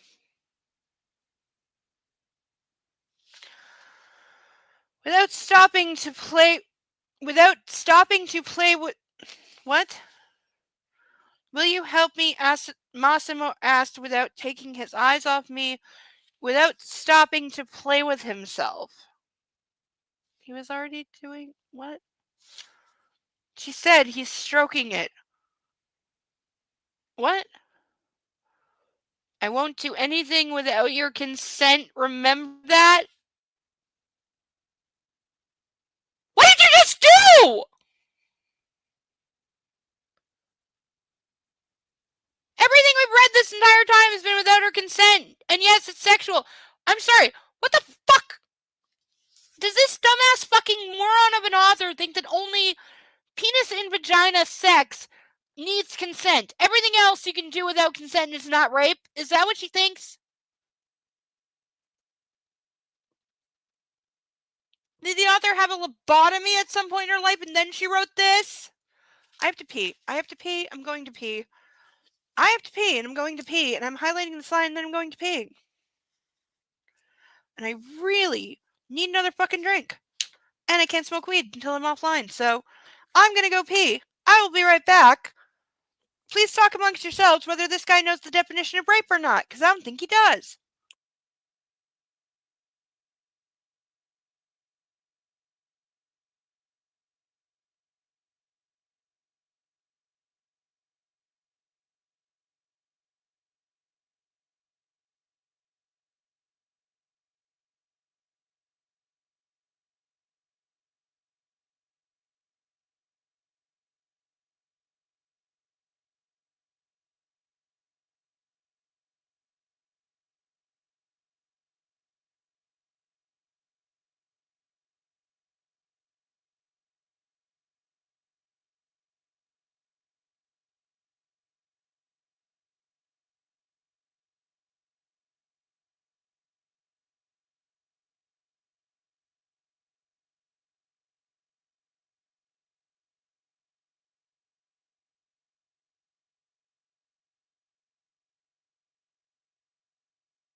Freaking welfare just won't be tamed.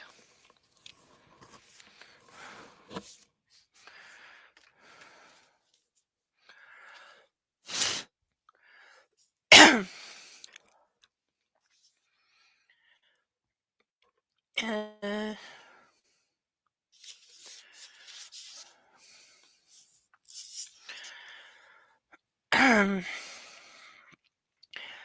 oh God, he didn't even have to do anything.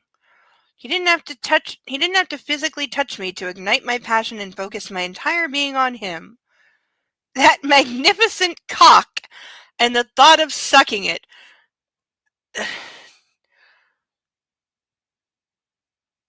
I am not the straightest of females. And I have a history. So I've never had any thoughts like this, and I think they're abhorrent. But I put it out to the world of women out there. Whether you're watching live or you're watching this later, please leave in the chat or the comments, have you ever, when with someone that you cared about and loved and felt safe with, and were in an intimate sexual relationship with, maybe you're even married to them, have you ever actually wanted to suck a guy off? Ever? Have you ever actually wanted to give a blowjob? Or is it just kind of an obligation thing? Thank you for your thoughts.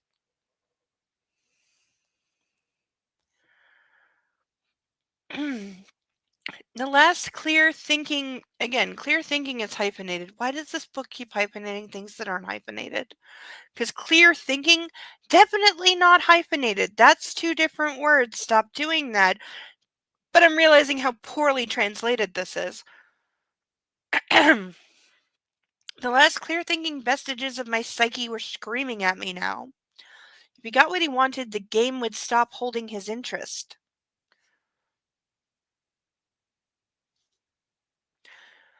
I wouldn't feel pleased with myself for succumbing to him this fast. At this point, I was sure he would have me, sooner or later. The only question was when. My reptilian brain reminded me that the man masturbating before me was the same man who wanted to kill my family. No, not true. He didn't say he wanted to kill your family. He said he would do it if you tried to escape. Those are not the same thing. In an instant, my arousal evaporated, replaced with anger and hate. You're like 30 pages too late for that, you stupid slut. You've got to be joking, I scoffed. I'm not going to help you with anything. Besides, you've got people for everything. Why don't you ask them? I raised my eyes. Can I go now? I tried getting up from the armchair, but Massimo grabbed me by the neck and pinned me to the backrest. He leaned over and smirked. Are you sure that's what you want, Laura? Let me go, for fuck's sake, I hissed. He did just that and walked away towards the bed. Also, he lets her go when she says. Almost like there are unwritten rules going on here. So, yeah, I may add a tinfoil hat, or at least tinfoil accoutrements to my hair, but I'm not so sure I'm wrong.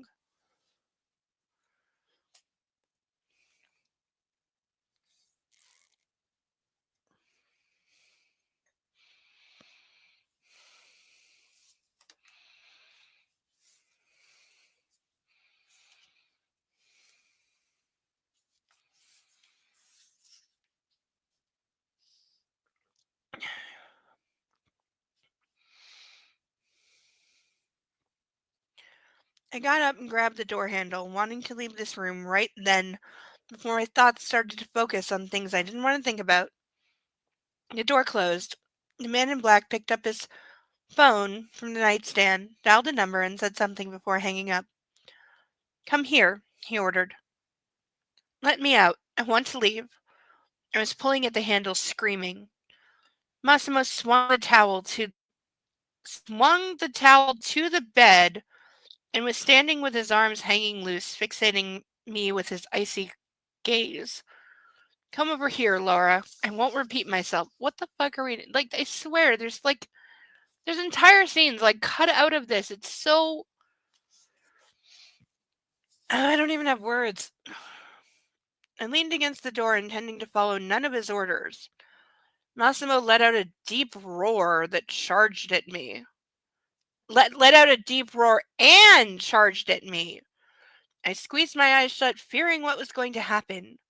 Then I felt my body being lifted and hitting the bed an instant later.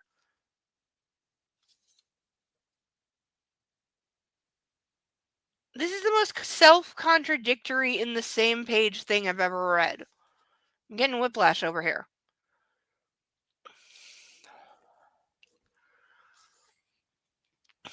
Uh,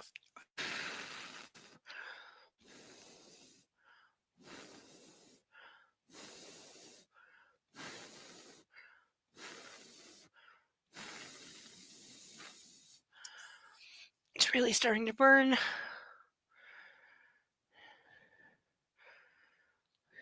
The man in black muttered something in Italian under his breath.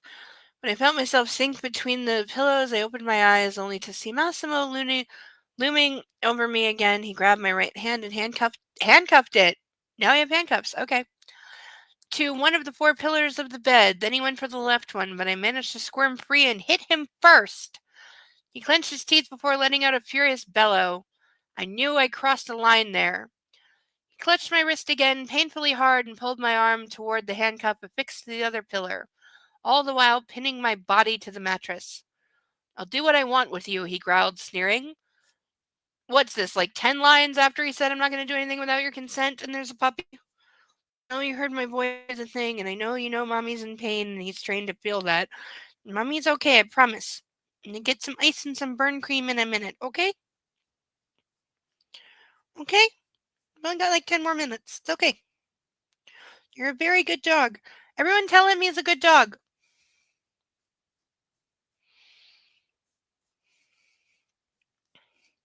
If we have any survivors left in the chat, tell him he's a good dog, please, because he needs to know that he's a good dog. He's doing all the good dog things, and he's a very, very good boy. Mommy loves him very much, and chat loves him very much, because he's all of the good boy. Yes, you are. Yes, you are all the good boy. Yes, you're a good boy. Okay, lay down. Yes, that's Mommy's good boy. Good boy. Good listening. He may also be trying to convince me I forgot to feed him dinner, but I'm very sure that I fed him dinner because he ate all of it. But, he's a puppy. He's got to try for that second dinner.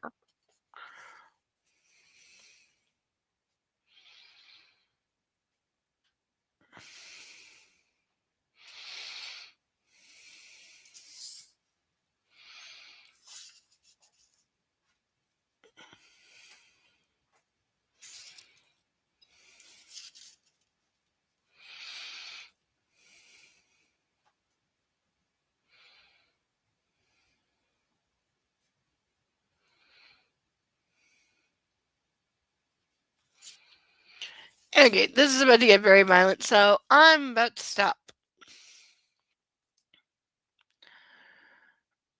I kicked out, thrashing on the bed until he sat astride my legs, his back turned to me. He drew out a short tube. I had no idea what it was. I only wanted him to finally get off me. But then he fastened two soft collars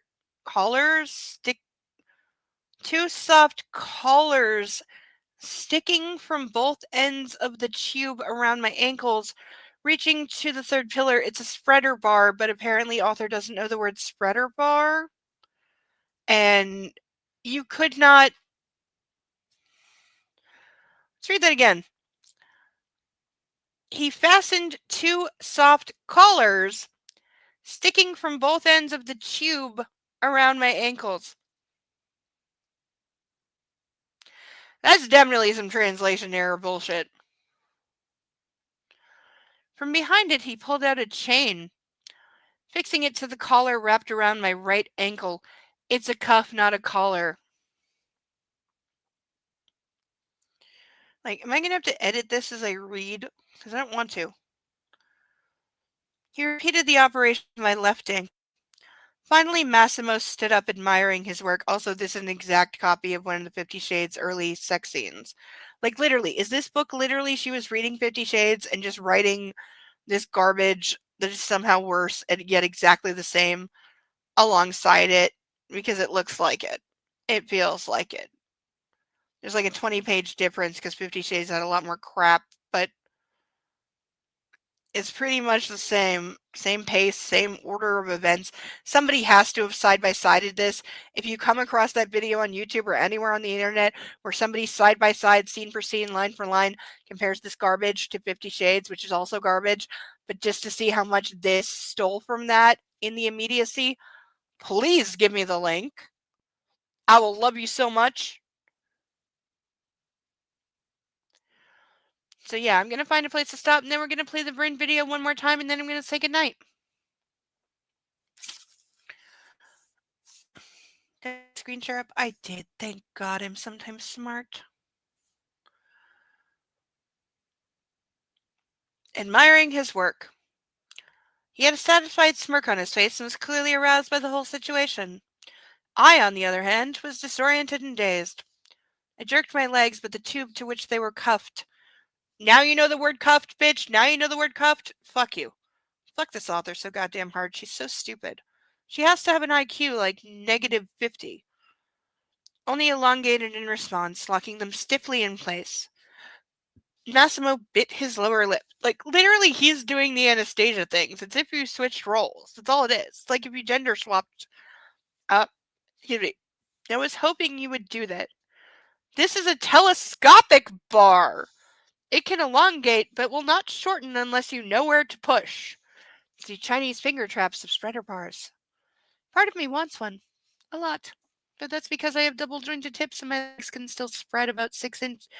Why did I say 6 inches? 6 feet. And so most spreader bars are only 3, so they're useless and annoying and get in the way.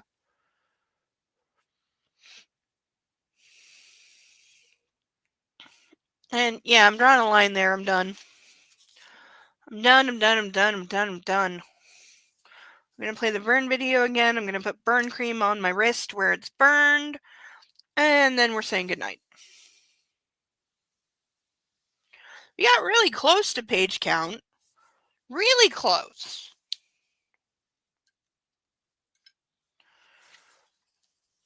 So I am going to... Where am I putting this? Why am I putting it in the wrong place? Because it goes over here.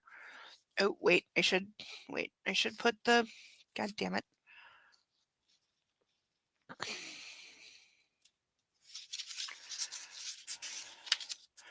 Okay, we're still in the midst of chapter 6. It's got like 10 more pages.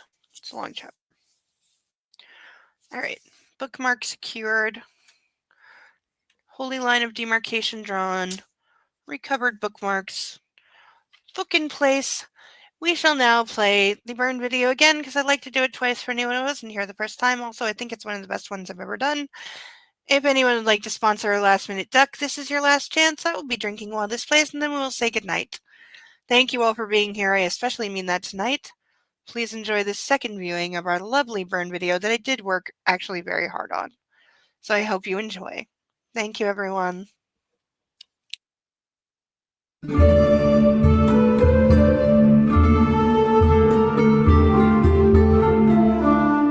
This beautiful woman has consented to be mine in every way, again.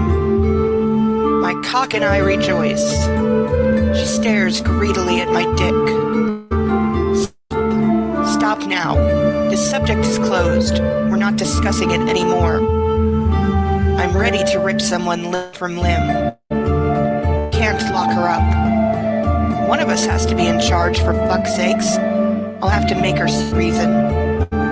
She won't obey, and that's pissed me off. Big time. I want her happy, and I want to protect her. But how can I do that if she's not willing to obey me? Maybe I could fuck Anna into agreeing.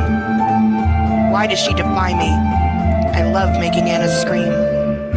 What will you do to me? Whatever I want. She's helpless, completely at my mercy. I'm done with this party. I want to be alone with my wife. Let's go. I don't want to share you with all these people anymore. My cock approves. Big time.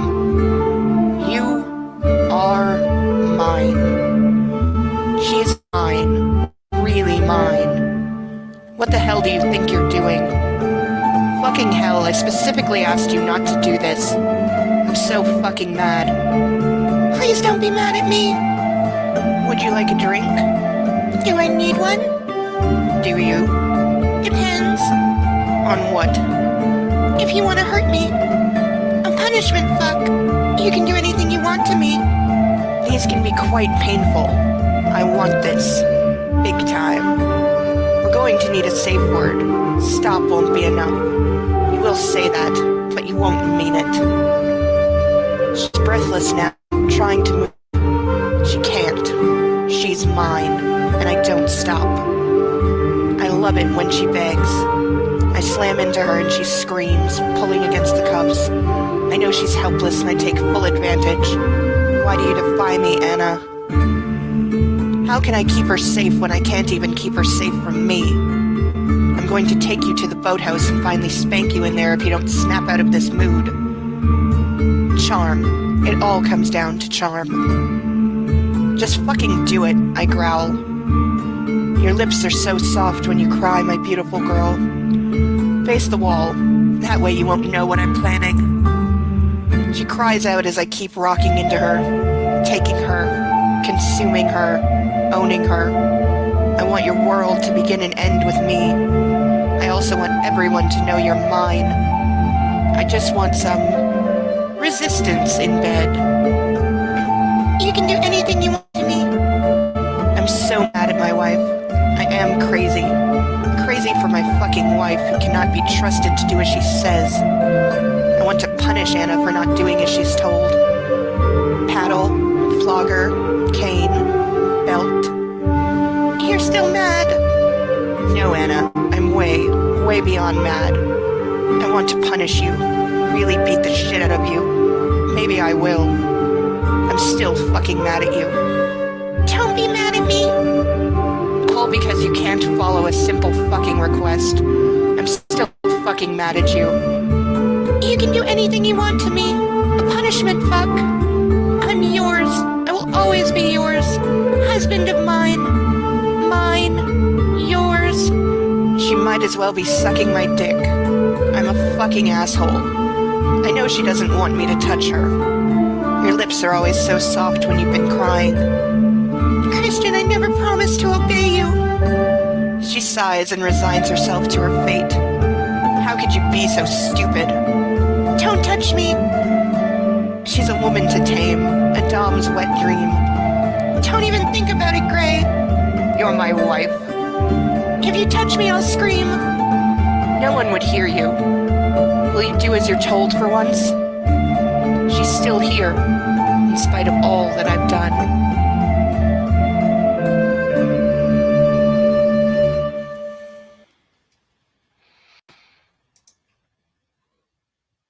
And on that very, very lovely copyright-free link in the description, because it is does have an actual, like, you know, it is from the YouTube free-to-use studio, but it had a, like, please credit this. So I did. It's in the description. Please credit the artist. They're awesome.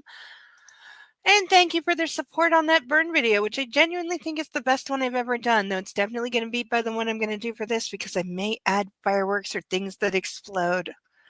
Because I know how to play with such things in a relatively safe manner, and it's very hard to blow up a steel bathtub.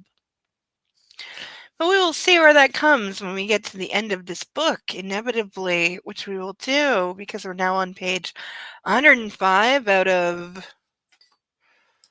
I didn't even look. How long is this, actually? Like, without any epilogue or bullshit. 325. So we've got 220 left to go in this one, and then there's 2 more.